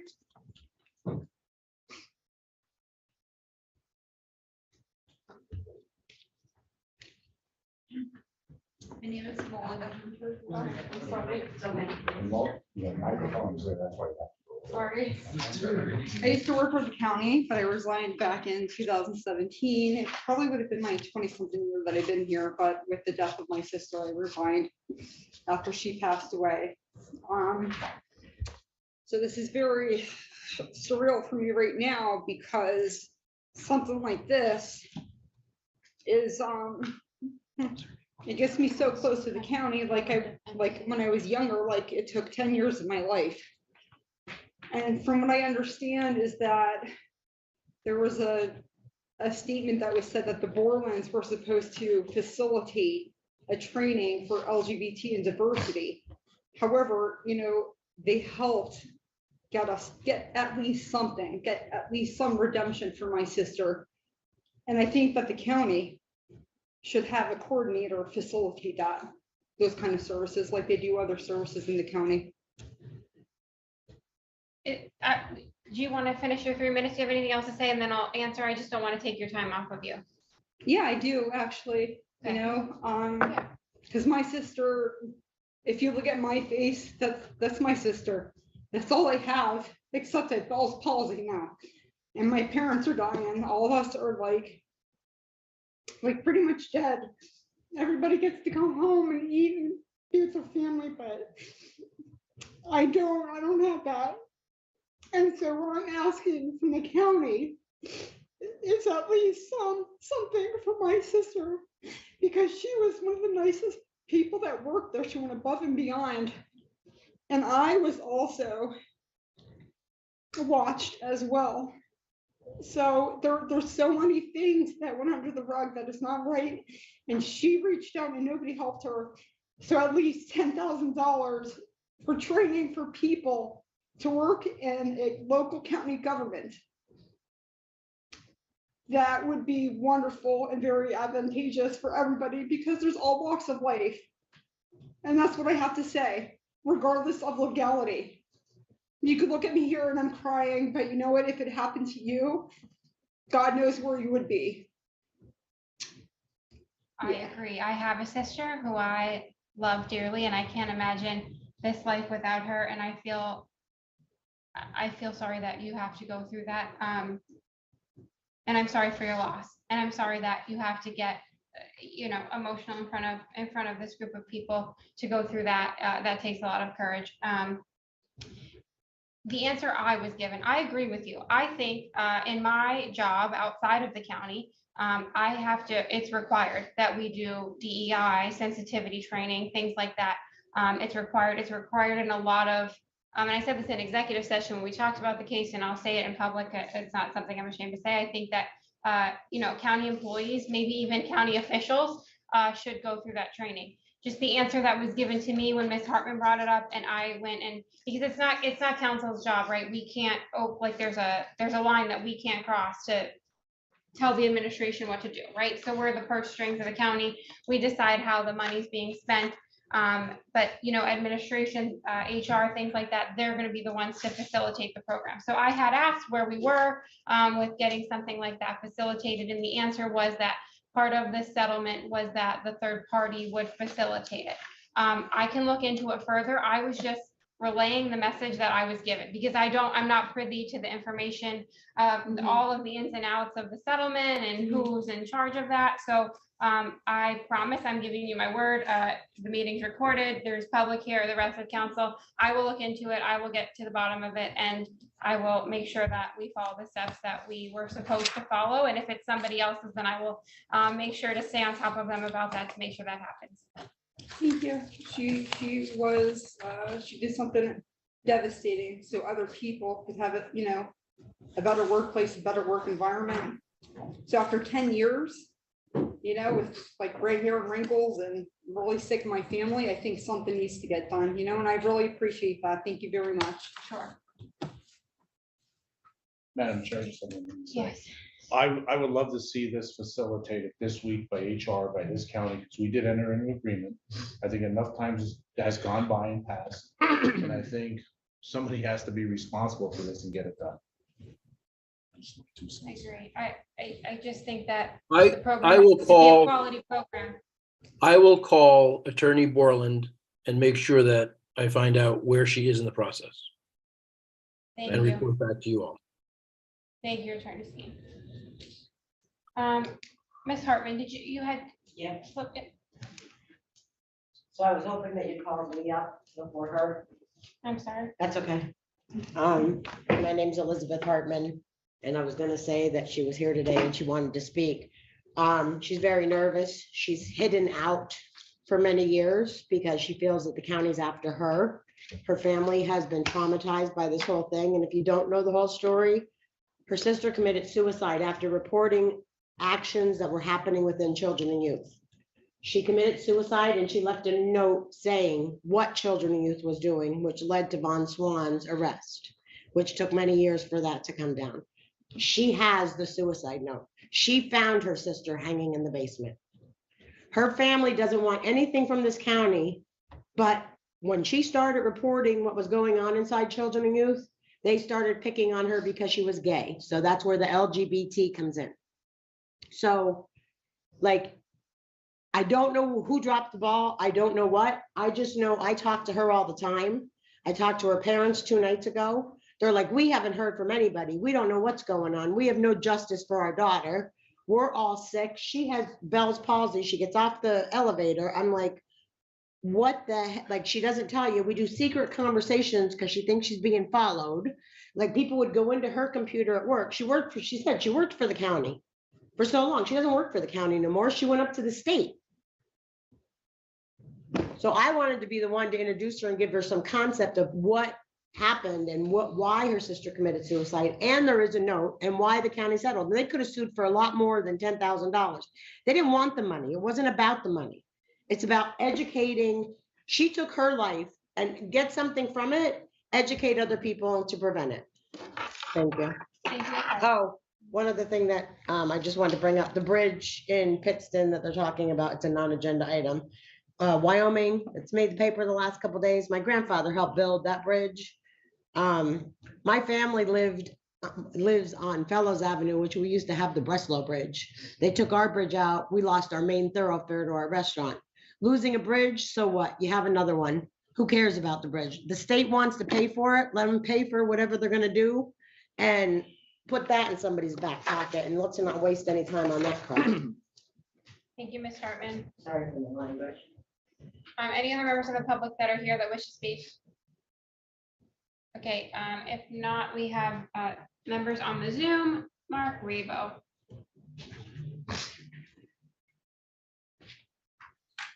Thank you, Madam Chair. I'm kind of a little taken back by what you guys voted on in terms of the tabling.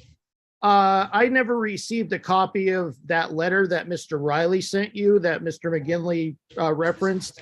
So if you can have somebody contact Mr. Riley, or I will contact him to get a copy of that, because I'm looking right at the letter that was sent to Miss Lawrence dated February 14th of this year with respect to the correction letter that says that the board appointed me to the Blighted Property Review Committee, and that the board, the Redevelopment Authority Board, voted to correct it at our reorganization and regular meeting on the 28th of February.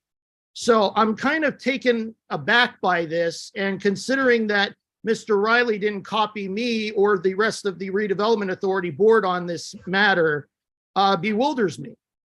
So I would like to know what caused as far as the calamity this time, because these typographical errors seem to be happening on a regular basis. I don't know if it's Neolithic incompetence or if it's political chicanery, but either way, I'm going to get to the bottom of this. And rest assured, you're not going to like the outcome. And I will leave it at that. So take it as you will, but I'm not laughing about this. Thank you very much. Thank you, Mr. Rebo. Controller Griffith.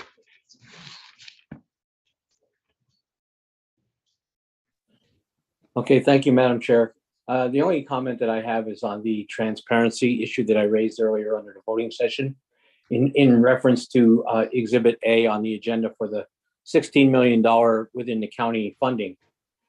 I don't think there's a member of the public that knows what the budget is for any of those items that council just voted on tonight to approve. I know council talks about it like everybody seems to know about it, but I don't remember seeing any of that information posted anywhere, including myself, about where this $9,960,000 for road and bridge is going. They obviously submitted a budget. I don't understand why that's not been posted for the people to see what makes up that $9,960,000, along with the other projects that are listed there. I think the people have a right to know what you're spending county funds on, especially the federal money for the ARPA money. We don't have any idea of what that is, but council just voted to give $16 million of the ARPA money away for these projects. These projects were, obviously they requested a budget amount. Where are the budgets for the people to see? This is not transparent. Council needs to be way more transparent with this money, because we need to know what we're spending this money on, so we know. Maybe they're going to pave a road in Sweet Valley. Maybe they may be paving Hillside Road, which needs to be paved. It would be nice for us to know that. So I just think council is missing it big time on being transparent with this money. That's all I have. Thank you. The vision heads are all very familiar with those projects. But tomorrow, they post a description of the project. Yeah, I'm sure we can get a description. I know the 9.9 million Westford roads and bridges, which ones I do not know. I don't have all of them right in front of me, it was internal. But the division had submitted them, so we can put us on record. Thank you. What bothers me about that, Mr. Swetz, is that should be really part of the pack. Right. So then when the post out, The public would have access. everybody would have access.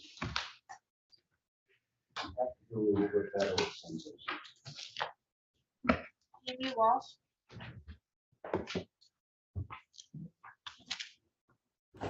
Sorry, just had to click off there. I just want to really urge council to bring, especially the people that are badgering you about the money constantly. I would really recommend we get those people in front, because if they really need it, why have them wait any longer? Let's get it to them.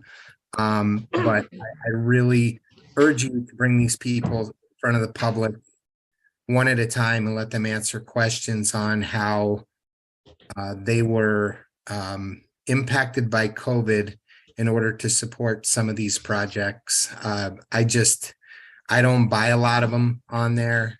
And out of 100 people, there's probably 20 people that are, or 20 projects that are really beating down your door. Let's start with those 20. Let's get them in front of everybody. Let's ask some questions and release their funds if it's appropriate. I just can't urge you enough. That would show more to the public from this council and more respect for the money, the taxpayer money, than anybody could ask for.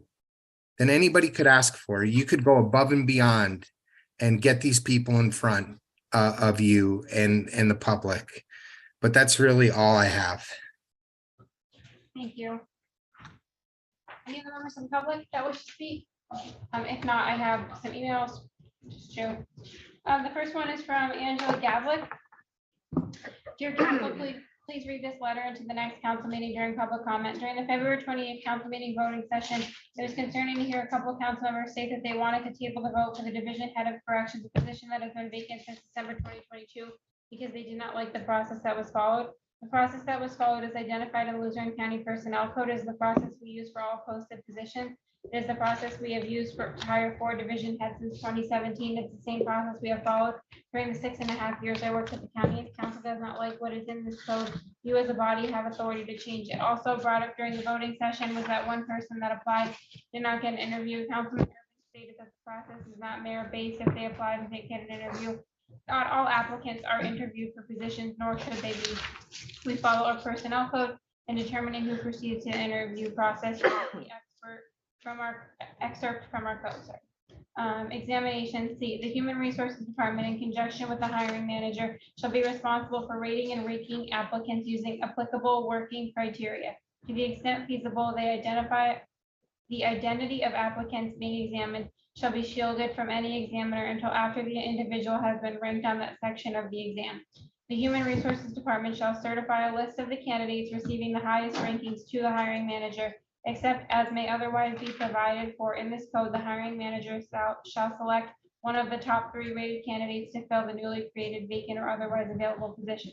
Councilman Urban questioned the influence that the HR director had on whether or not the applicant was not interviewed would have moved on in the process. The HR director does not dictate who gets interviewed, nor do they determine who is hired. To suggest that there was undue influence in the next step, Mr. Urban is clearly uninformed.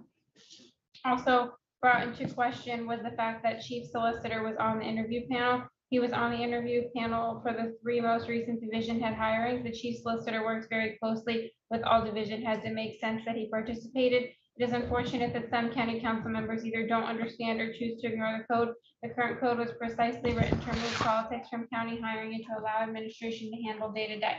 It is clear some council members still want to have power and control on hiring. It is unfortunate for taxpayers and county employees that Luzerne County is still mired in politics. I'm responding to that since my name is mentioned in there. So quite honestly, I spoke to a high level person over at the prison on the hiring practice, and the person that didn't get an interview was a person that actually worked as a captain over at the prison at one point in time. I don't believe the Office of Law should be on any panels. They are supposed to be practicing legal here and not participating in hiring and firing people unless they're asked to for legal review. I think that puts him in a very precarious position as an attorney. I think, you know, if you're going to have a panel, you should have a panel of peers. Other division heads should probably be sitting on that panel and not the chief attorney in this county. So obviously she brought some light to what really goes on behind the scenes and how, you know, that Office of Law should be practicing law and not really practicing hiring any individuals except for his department. Okay, last email, opioid settle, oh, sorry, this is from, sorry, it's like front and back, Pam from Michaeline's Mission. Do we have a last name? Okay, Pam, Michaeline's Mission. Opioid settlement funding is being used for also the suicide at LCCF. Don't you think county should provide Matt in prison and avoid deaths and lawsuits? Next question, 25 million has been sent of opioid settlement funding. Big Pharma had been sued by many parents who had never seen a dime of that. As a mom who lost her daughter to this, has seen firsthand the major harm caused by incarcerated PWD on simple drug paraphernalia charges, which results in deaths. It needs to change. The funds were sent to prevention and treatment, not for policing or causing more harm. Those funds need to be allocated properly, not a new jail. That is definitely not what they are meant for, or another coroner, new cars, etc. Exactly how many people lost their life in jail? How many are there on simple charges which mess their lives up for terms? How many overdose right after leaving there? It's unacceptable. Withdrawals inside those walls as well. Huge difference between a drug cartel and one with SUD, mental health issues in prison, is not the answer. You would think by now with all the lawsuits Luzerne County has with this, it would stop. It's not a detox center or rehab center or mental health. Stop the harmful effects of people suffering already. Stop thinking it's okay to use funds for more harmful results. Get it right or send the money back to where it came from. Prev and treatment only. Thank you. And then something that resembles the first words that I'm not going to say. Okay. We have a motion to adjourn. So moved. All in favor? Aye. Abstentions? Opposed? Okay, the voting's adjourned at 7:30. Let's start the work session at 7:40.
All right, 7:42, we'll call the work session to order. We're going to do the pledge of allegiance in a moment of silence. We have a roll call, please. Mr. Venus, President. Mr. LaScavitch, Here. Mr. Lombardo, Here. Ms. McDermott, Here. Mr. McGinley, Present. Mr. Mitchell, Mr. Perry, Here. Mr. Thornton, Here. Mr. Urban. Here. Mr. Wilovich. Here. Ms. Radle. Here. All present. Okay, for additions and deletions, we're gonna remove item number 6. Discussion regarding ARPA funds to eligible citizens. We put the set aside, but then we're waiting for that information. I mentioned that earlier tonight. To you guys, council members, we'll get that information and then we'll reschedule that. Okay, that's the only one I was removing. Do we have a motion to adopt? So moved. Second. All in favor? Aye. Abstentions, opposed? Agenda is adopted. Number 1, receive and discuss division reports for February 2023. Manager Swetz. Thank you. You're having your packet, the division report. I just wanted to make one note for tomorrow, so everyone's aware. The ad was put in paper and it's also on the Luzerne County election website, so if you go to Department's elections. But the passing of laws for ballot order is tomorrow at 10 a.m. So just reminding everyone in the public, here on council and citizens, yeah, it's actually tomorrow. You can do it yourself. You can have representatives, or if you can't make that time, somebody from the election staff will do it for you. What is it? What is it? I didn't hear what. The casting of lots. If your name is on the ballot, the Oh. casting of lots is tomorrow at 10 a.m. All right. So I'm just reminding people, it is tomorrow. If you didn't know the day or you can't make it, you can have a representative. And if either yourself or a representative appears, your election office will pick for you, but it's for ballot placement. So I just want to let everyone know that's tomorrow at 10 a.m. Just a reminder. Right here. Time, place, yes. Okay, and everything else is in the packet. If you need anything, you can obviously ask me now or email me, but that's all I have. Thank you. Number 2, discussion regarding the ordinance imposing restrictions as to the weight of vehicles operated upon county roads, providing for the issuance of permits and the posting of security for the movement of vehicles of a weight in excess of restrictions and prescribing penalties for violations. Mr. Kurtz, are you on? Did you want to just touch on that? Yes, so the reason for this request is as the industry is continuing to come to northeast Pennsylvania and Luzerne County, our roads and bridges, they're just sustaining damage related to truckloads that exceed the expected design load that were determined at the time the road was constructed many years ago. So this ordinance will help us to recover some damages that would result from heavier loaded vehicles. And in order to determine what that loading would be, an analysis by a third-party engineering firm could go out and take tests and do the necessary work necessary to determine what that load rating would be, and then it would that would be the set load rating. One particular area in that is an issue now is Honey Hole Road down in Butler Township.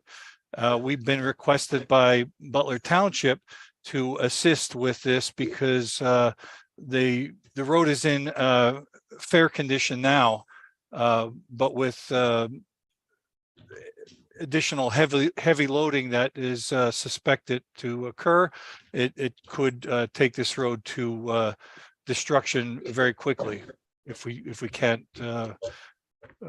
take care of this. And what would result is just the ability to it would be a bonded fee that anyone that wanted to travel over it, they would have to fill out a permit application, and then it would be ultimately approved by council, and they would have to put up money to take care of maintenance of the road due to the damage that the overweight truck would create.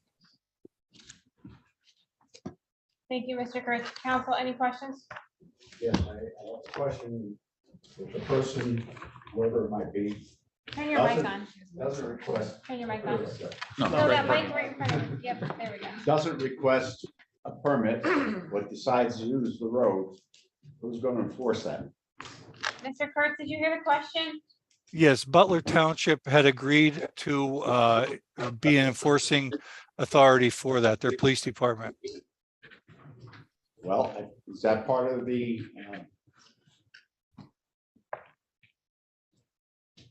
ordinance that they would take on responsibility? It is not, because it's a basic ordinance, but we would tweak it for each area, each municipality, as we would go through this process. Well, then I think what you should do is have that ordinance and make sure the municipality, whoever that may be, is part of that ordinance. Because I don't believe the county would be able to do this. We did this 7 or 8, maybe 9 years ago, and it created all kinds of problems, and we had to withdraw. Problems in regards to enforcement? Enforcement. Yes. Okay. No, I agree with you. There's no point in having an ordinance if you're unable to enforce it. Go ahead, Mr. Horn. Mr. Kurtz, Brian Thornton here, if I can make a suggestion, many years ago, when a couple of us served on Borough Council, we had a similar issue in town. And we actually paid for one or two of our police officers to go away for training to do a full truck inspection, where they would pull over these large trucks, hop on their back, get underneath, check everything out.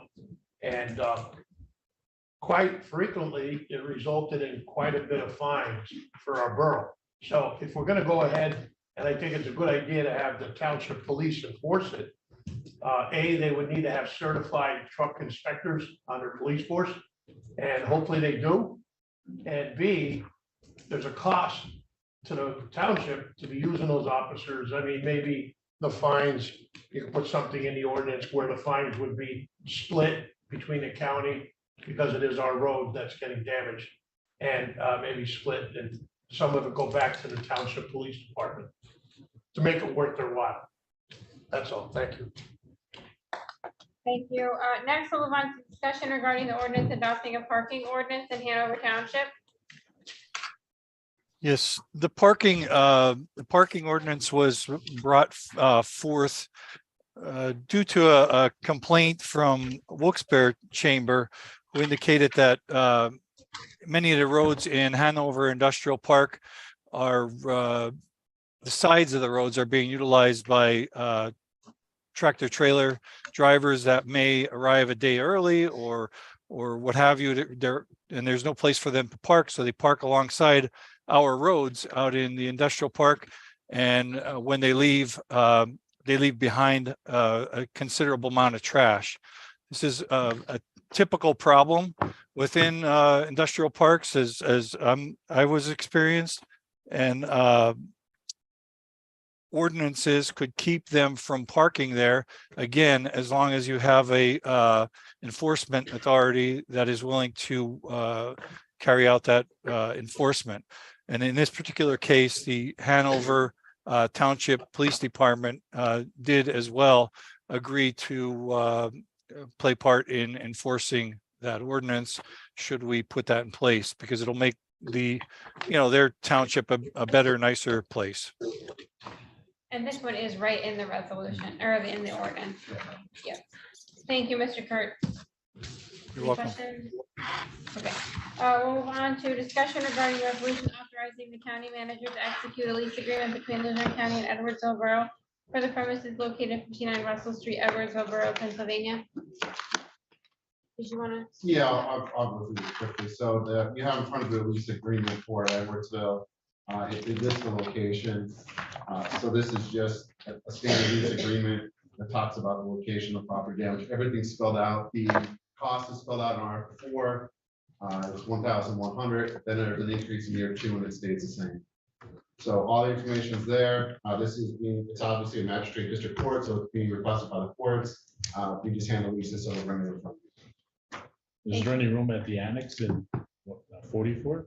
I think there's room. I think the question becomes, just like we have with Kingston, there were some questions about it. And I know that hearing was held. I know they didn't have a determination yet, whether they want to actually move there. So we can bring it up to the courts. We can definitely bring it up before you vote on it. But ultimately, if that's where they want to go, you're the funding body. So, but I could bring it up to the courts. The county pays for it. Because, yeah. But to your point, the annex, we pay nothing for.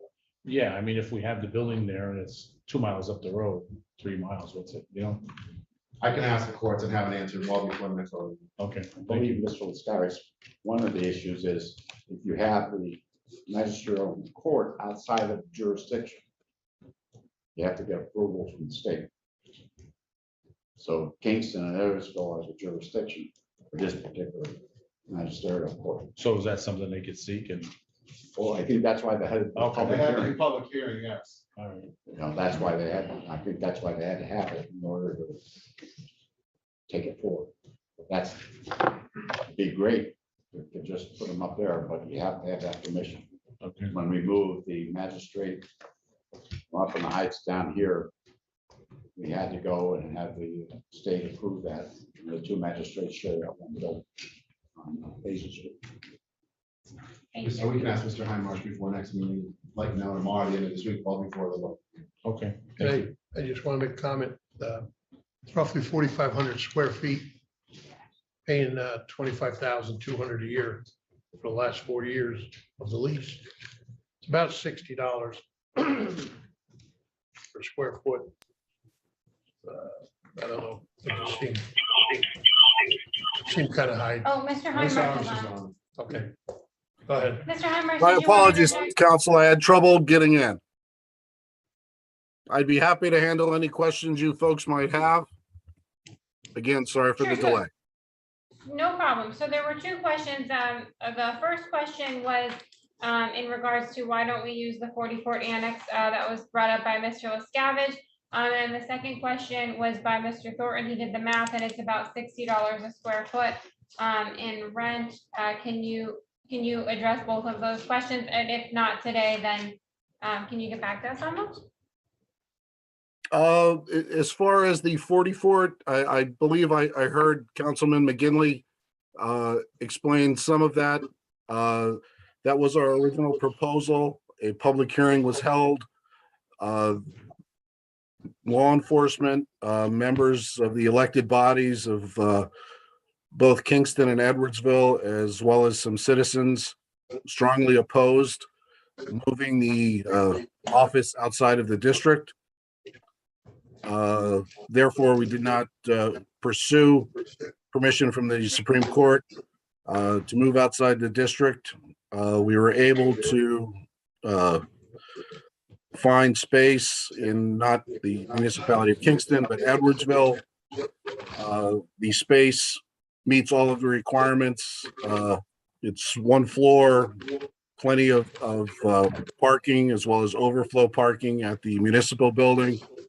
It's within, obviously, the district of the district judge. The space is, I believe, 4,500 square feet. And the details are 1,100 for the first year and 2,100 for the subsequent years, 2 through 5. Got it. Thank you so much, Mr. Hentmer. Any other questions from council? All right, great. Thank you. Moving on. Discussion regarding resolution for MPC ballot printing and mail house services. I think Ms. Harvey's on.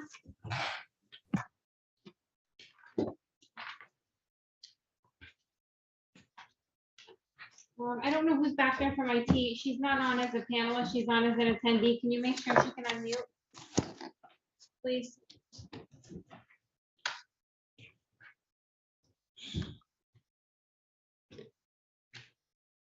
Erin Harvey.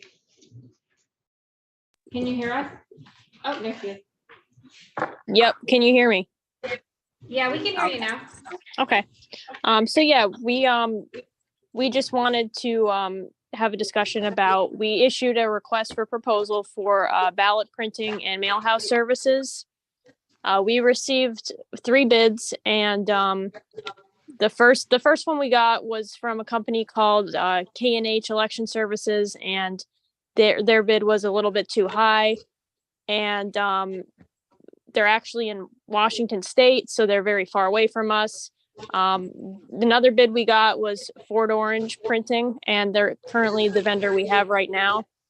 They're located in Albany, New York. And the last one we got was for NPC. And NPC is a local Pennsylvania company. They're in Claysburg, about 2.5 hours away. And their pricing was right in line with Fort Orange, which is who we used for the last year. So another good thing about this company is they're compatible with Dominion voting systems, and they're also compatible with the Agilis ballot sorting system machine we have. We called around to other counties. They gave them fantastic reviews. There's 10 Pennsylvania counties who also use this company. And a really great thing about this company is they'll be able to do mail drops right at Lehigh Valley. So we won't have to get them mailed out from a different state, and they should get to the voters a lot faster.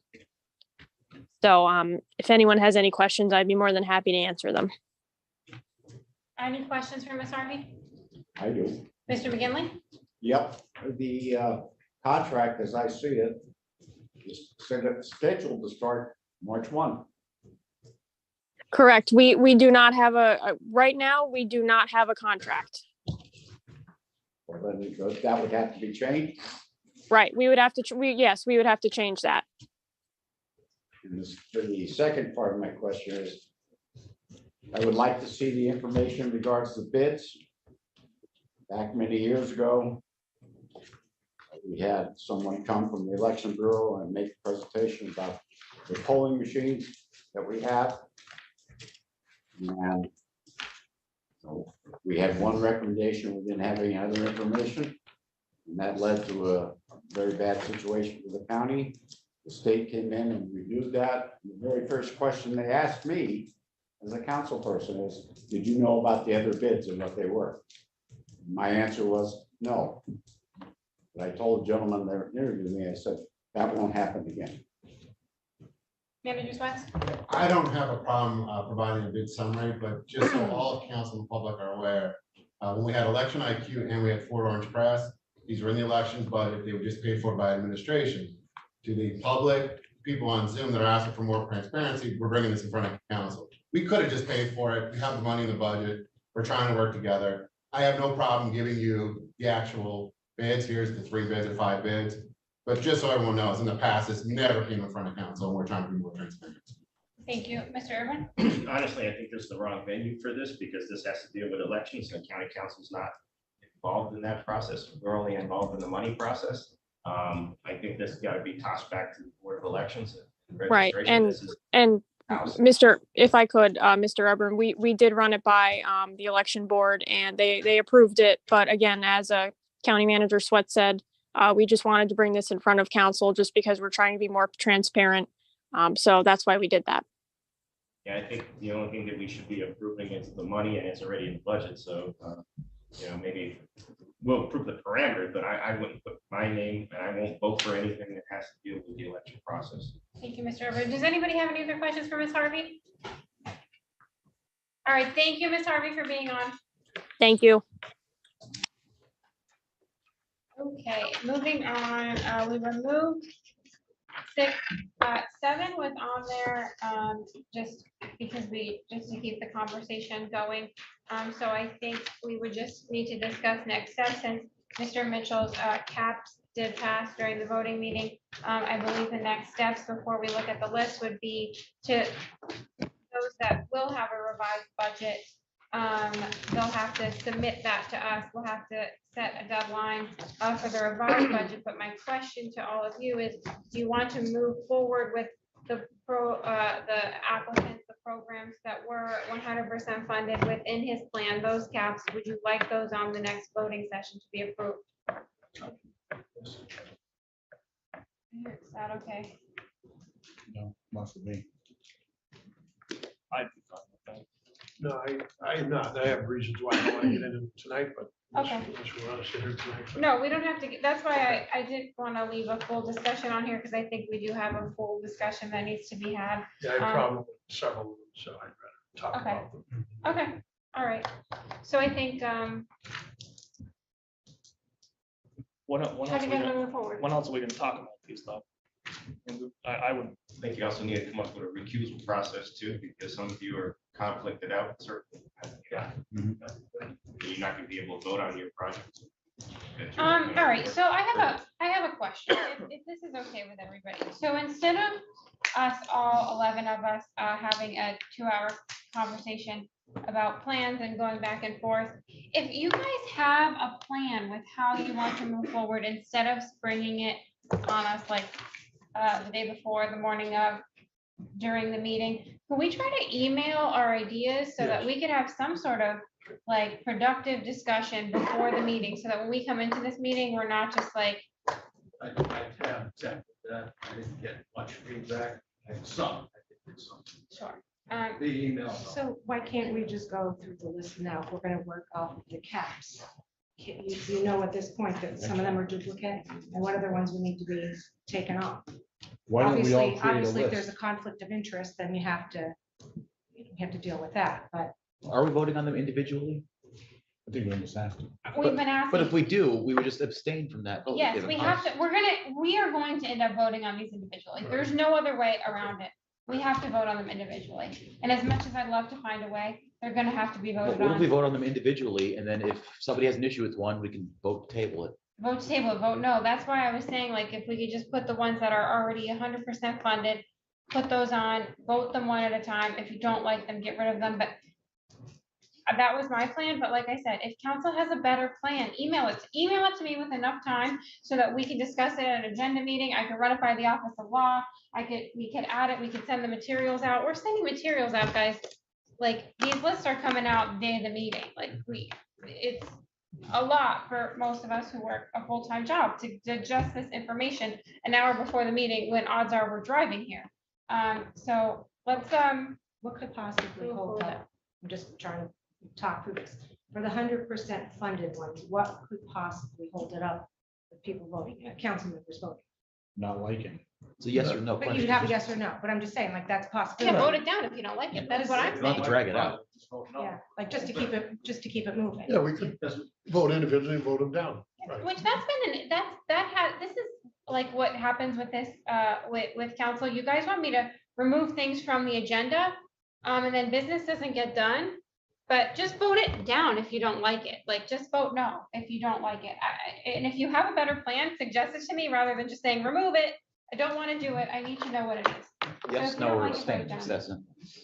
Yeah. Just one note, I want to say, Ms. Booth also mentioned additional budgets will need less timelines and project scopes to make sure that they complete the project.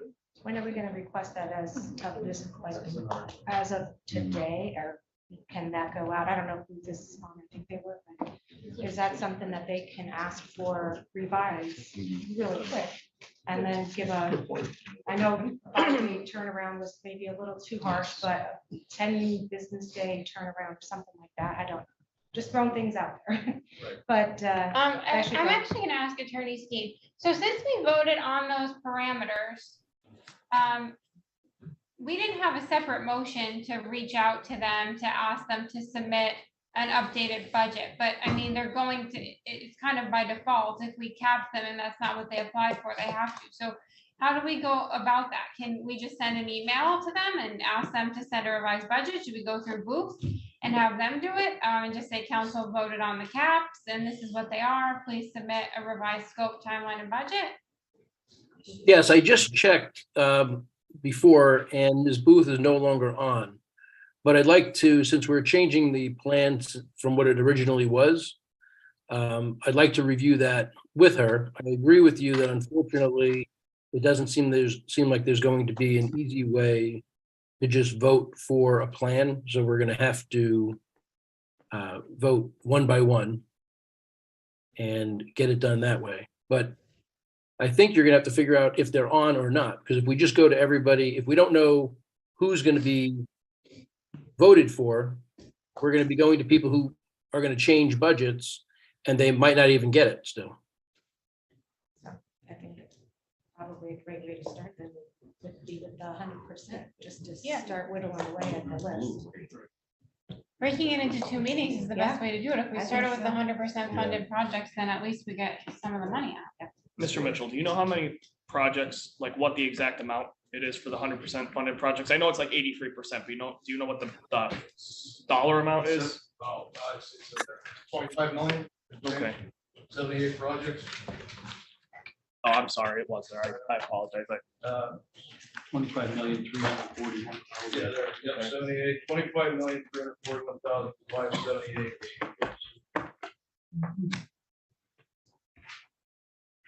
The other thing is how do you go back and correct the threshold number that we already voted on by resolution? Wasn't it up to 60 million? So but you're dropping the threshold for people that were not awarded initially, right? So you're just throwing that whole resolution out based on, you put a cap on it, so that lowers the threshold, but Mr. McGinley, what was it, 41% or something? What was that? The number with the scoring initially. We had to lower the scoring, correct? Initially was 60 points. 80% of 75. And you brought it And they down. brought it down to less than 50%. It's 34 point, it's less than 50%. 34.7. But his initiative is taking it even lower at this point. Well, that's all the eligible, right? Scoring, there's no scoring whatsoever. Scoring is nothing, we already adopted there's no score related to these dollar amounts. Do we have to negate that motion that we made? Which one? The one that we set the parameters, or was that motion that we made those parameters? What was the intention of that motion? Well, Just to make the talked list? about that, or- and we did. I think we didn't have a motion and it was approved. And that was it. So yes, you would have to go back and. I mean, that's at the board, rescind that. who was gonna get awarded versus not awarded. Council, instead of doing this like on the fly and asking for legal opinions, and Robin Booth is not on right now, can we have Attorney Skeen or myself or even Mr. Swetz notify her of what was passed tonight? We also have to look at the legal side of it because we did pass a resolution, so that's on us, not on Booth, but have her look at this plan, just to let her know what we did and kind of get feedback that way. And council, email, like send emails, you know, Mr. O'Scavage, you're saying, no, don't do it that way. That's fine. That was just my idea and that's how I was going to move forward. But if you have a better plan, email it to me and like send it to all of council. No, so I that we can didn't move say forward. no, don't do it. I said, would it be possible for everybody to send an email Yeah, with their thoughts and concerns and projects that they're not in favor of? Yeah, yeah, we can do that. yeah. That's all. Explain why we're not. Yeah. Which I was trying to avoid that. Yes, but that's. But I think, you know, by us taking an up or down vote on every project, now you're picking winners and losers. It's not based on any merit-based system that we initially agreed on. So that's where we might get legal jam. Well, That's all I'm gonna say about Are it. we better off to take the original list, go your limits, and the ones that weren't awarded, no harm, no foul, make them put in a new application? I don't know. I mean, And that way we comply with the original list. Yeah. I'm just thinking out loud. Yeah, because we're taking care of the original list. They were never awarded, so why should we pick and choose? And then make them put in a new application, take care of the rest of the money that way. we could. Here's my take on all of this. We voted to do things a certain way to approve that list. I wanted to approve it blindly. That was my opinion. It would have shaken out pretty, I mean, JCA, who you guys are now giving, what, 3 million, 2 million to, would have gotten 15 million, and that would have been unfortunate. But in order to be completely unbiased, we should have blindly voted on that list based on our parameters. That's what I believe, in my opinion, that's what should have happened, to be completely and totally unbiased. It would have been following Booth's plan. It would have been following our resolution. That didn't happen. Council saw the list. I mean, even myself, we saw projects, we were like, that's a lot of money, and the project's not even getting done. So now we're like in the weeds of all of these different plans. So we are so far in the weeds that I don't know what is right and what is wrong. Everybody has an opinion. I can't give council any guidance without like a backup opinion, just because we're so far off the reservation with this list now. It's hard to say what's picking and choosing. Mr. Urban saying an up or down vote might be biased. You guys want to send that, I mean, send it. I don't know, but I just don't want to cross the line, and we don't have anybody on the phone right now. Robin's not on right now to tell us, hey, no, don't do that. Like, your money might be taken back. So can we just? I'm on the line. That's what I was gonna say, that in terms of the caps and the budgets, we can verify, and that doesn't take long, of how many are over or under the cap that the councils are suggesting. That's something that we can provide. Okay. So I think they were on for the caps, you know what the caps are. Yeah. So if you're over the cap, they can contact them and probably reopen the portal. I don't want to speak for Booth. We'll have to contact Booth, but if you want to have next meeting, a special meeting, go for the people that are at 100%, or you want to vote on the original list, that's up to council. But I think at least we know the parameters now. If I've got to amend my budget and I know what group I'm in, at least I know what I need to amend it to. Because before I didn't know if I was amending it to 100,000, 200,000, my full amount. So you did make progress on that front, but Yeah. so let them go back to anyone that's over the percentage, because you can't go over the caps. Correct. Correct. And the ones that are over the cap, we can provide you with the names, and those will be the ones that will have, in that case, specifically to provide a new budget. But the ones that are under, they're already reviewed and they don't need to be reviewed. Okay. Okay, if we could get that list and go from there. And Ms. Vasquez, thank you for weighing in. Is there a way we could just get, Ms. Booth's take on where we go from here? Yes, I will try to contact her again. Yeah, no, you don't have to give it right now. I just mean like in an email to council in the next couple days of, Oh, we just will. her take on what our next step should be, please. We will count on that. Thank you. All right, great. Thank you so much. Yeah, you're Okay, welcome. We'll now have public comment. I don't have any slips that indicate work session. Any members? Okay. Hi, Music Edwardsville. I just have a question. So if I'm capped and I know it's not voted on yet, I'm just a one-woman show. I wear the marketing hat, the photographer hat, I wear all of it. So I'm doing everything, and I would have to submit like all of this to the bank to see if I could get more funding. So like time-wise, like when you vote, like how does this work? Because I just have to do a lot of extra work. So as a that's what one we're person. waiting on to hear back from Ms. Booth, because Booth Consultants will be the one reaching out, reopening the portal and allowing you to submit it. I don't think we'll vote on a timeline until the next meeting. Whether or not we have a special meeting next Tuesday, I'm not sure. Okay, would it still be like the similar porthole that we had when we applied? Yes. Okay, perfect. That's it. Awesome. Thank you. Thank you. Mr. Griffin? Oh, okay. I just have a quick comment. Sure, I your think name that- and the, Mike D'Antoni. Yeah. I think the best way to do it would be the point system. Because I'm gonna use Mr. Swetz as an example. What happens if I owned a coffee shop and he came to my coffee shop and got cold coffee? And then he saw my name for the grant, said, no, we're not gonna do it. So I think it should just go by a point system. And I wouldn't have any problem exposing what I bought or did anything. I have nothing to hide, but before that, before you award a grant, then I would have a problem.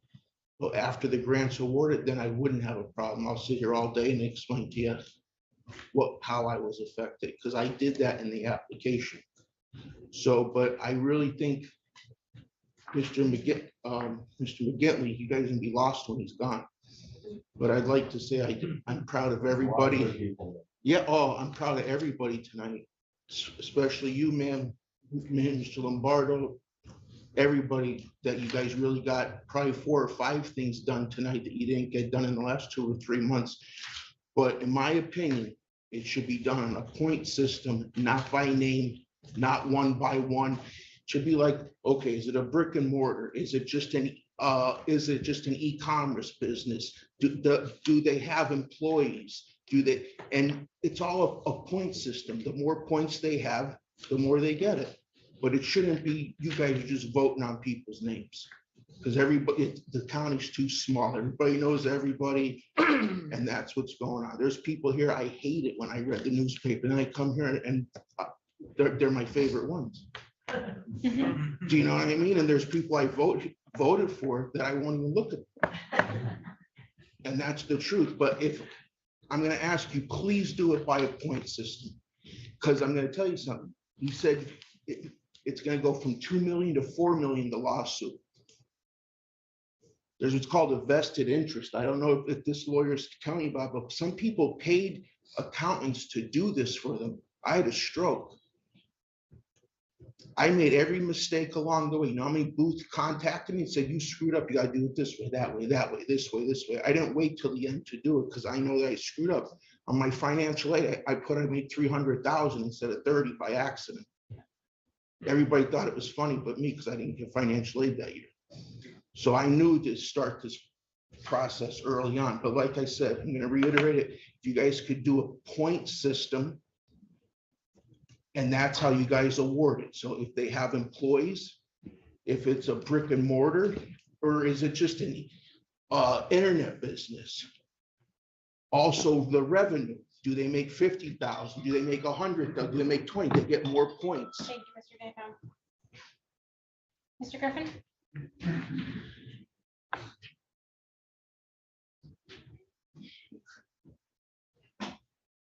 Greg Griffin, Swarsville. Council, thank you so much. The eligible citizens, thank you so much for putting the 5 million away minimum. And you know how you're going to disperse it, that's another problem. And you know, I'm sure you're figured out. And I caught the tail end of Mr. Kurtz with the trucks and Mr. Thornton about inspections of the trucks. And there are definitely, with these big box KOZ zones, there are definitely lots of trucks overweight damaging our county roads. Now, that's the problem. The solution is we pay a lot of money to the state. And the solution is, I don't know, Mr. Swetz or someone on council, or I'll do it. Get with Aaron Coffer, Lisa and ask them for periodic state police inspection officers coming and pulling some of these trucks over and weighing them. And there'll be some nice fines, but we'll preserve our county roads that hopefully we're going to be repaving.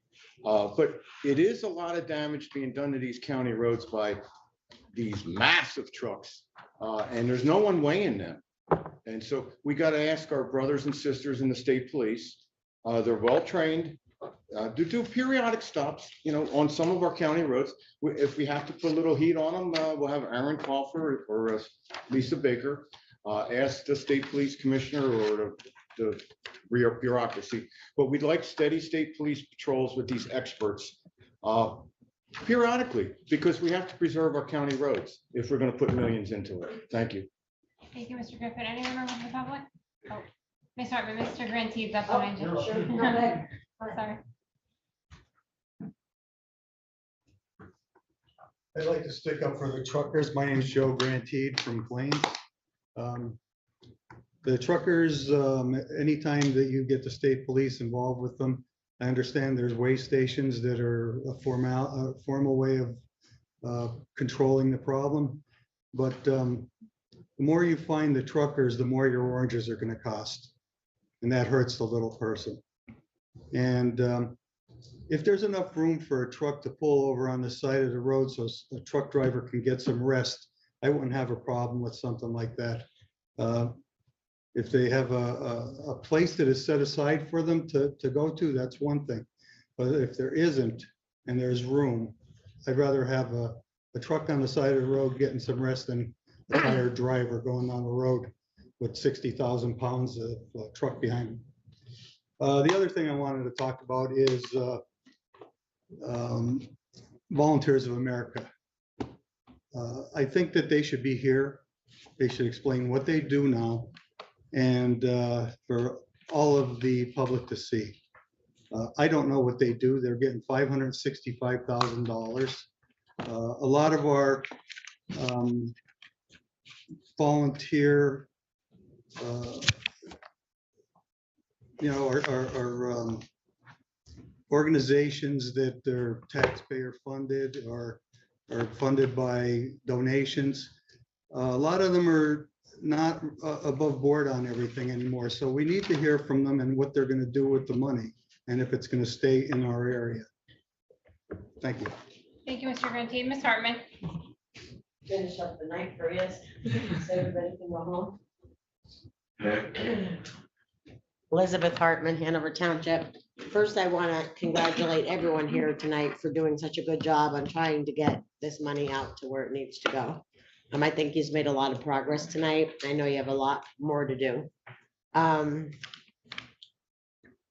Someone had mentioned this evening, I'm not sure who said it because I have COVID brain sometimes, about the Wyoming, like not being in the levee system. I'm not sure who that was, and I don't even care. When the Flood Protection Authority came into Wyoming Valley, every city was asked who was going to go into it. We were Hanover Township. My mother was on Flood Protection Authority boards. Certain cities decided they didn't need the protection. I brought this up a couple months ago about how Duryea was just brought into the flood protection. That Duryea, we're going to fix their stuff. It's going to pull in more, which is going to push more into Wyoming and West Pittston, which is going to then push more into Wilkes-Barre. And we almost had a flood by an inch and a sneeze. So I don't know out of what money you're putting aside, but we need to do something with the river. We are going to have another flood in our lifetime. All the money that we've invested in this courthouse to keep its history and in Wilkes-Barre to bring it back to life with another flood is going to be lost. And I don't hear that at all, like here, like during this talks. And it may be in here somewhere and my COVID brain doesn't have it, but like we need to think about the river because it's gonna happen. My family's been here since 1737 in Hunlocks Creek. Like it's gonna flood. Thank you, Ms. Hartman. Any other members of the public that are here that wish to speak? I just forgot one thing. Is that okay? You already spoke. I'm Well, sorry. it's about the cancer series. It's nothing like, I just want to share that I'm doing a cancer series and it's free. I'm trying to document every human locally that has cancer or has lived with cancer. So if you know anybody, just share that. please.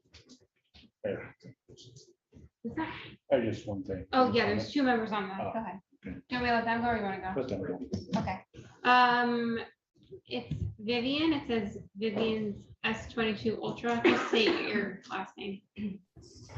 Hi, it's Vivian Kreidler Lucina from Nescapic, Pennsylvania.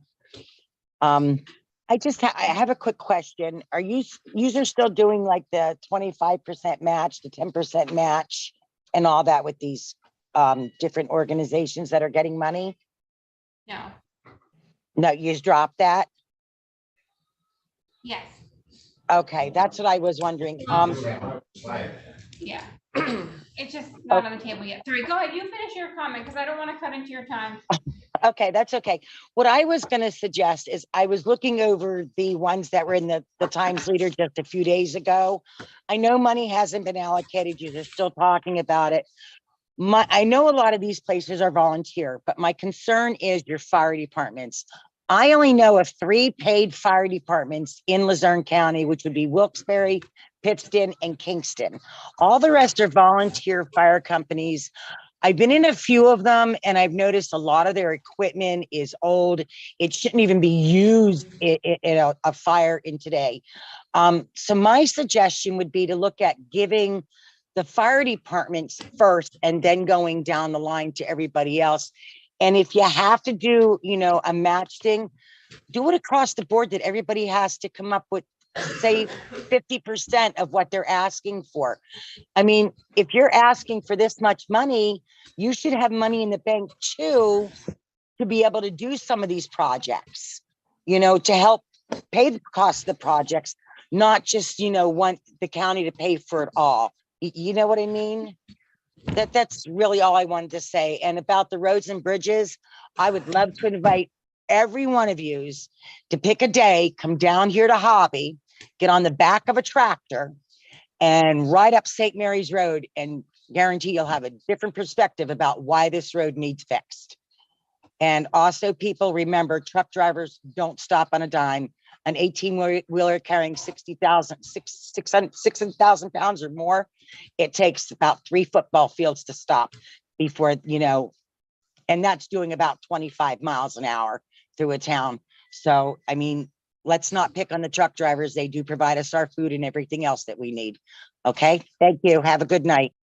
Thank you. Controller Griffith? Yes, thank you, Madam Chair. I have a question. I heard at the beginning of the meeting that we have changed the date for casting of lots to tomorrow. The candidates packet clearly states March 23rd was the date of casting of lots.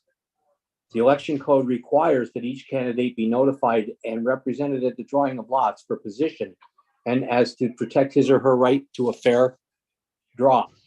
Did the Bureau of Elections change the date? And did they notify the candidates? There's many candidates sitting at the table right there, as well as candidates in the audience that may think that the draw is on March 23rd, according to their packet. Ron Knapp, I told Ron Knapp, March 23rd is the date, because that's what's in his packet. I told several people who are candidates, March 23rd is the date. Has the Bureau of Elections made notice to all of these candidates? One sitting at the table specifically could answer this question, that they changed the date to March the 15th. Because if they didn't, you're going to have a real problem with these candidates that are running for office not being represented when they pull a lot for their position on the ballot.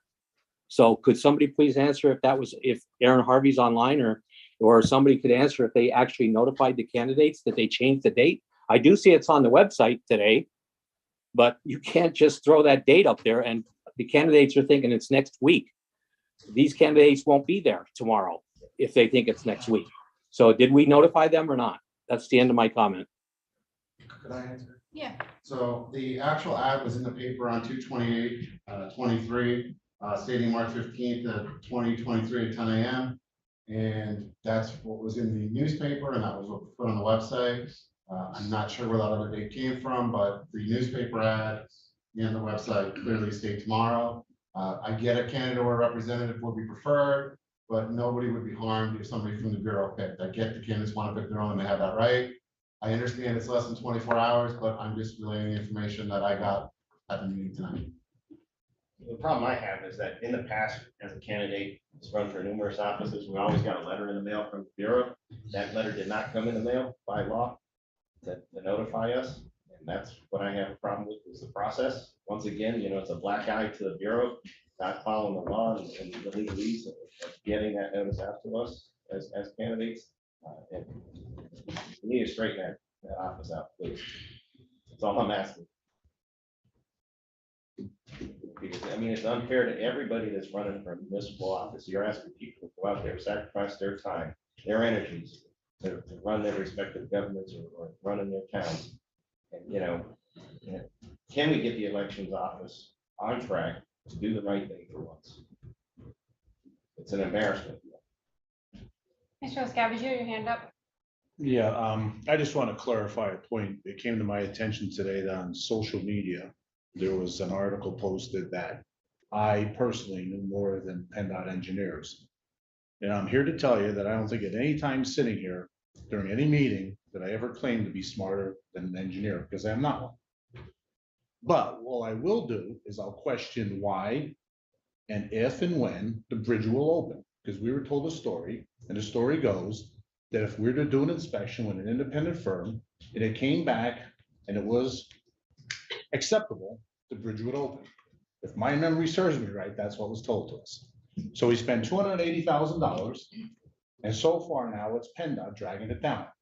So I did request that a meeting, and Brian's aware of this because I contacted him, that we all sit down, anybody from county interested in going, I would love to be there, the firm that did the inspection and PennDOT. So we can hash this out right at a table and understand why we're not going to get that when we asked for a 4-ton weight limit and they offered us 6. And all I want is my questions answered. I never claimed to be an engineer. I just want to clear the air. Thank you. All right, do we have a motion to adjourn? Motion. Second. All in favor? Aye. Abstention? Opposed? Have a good night.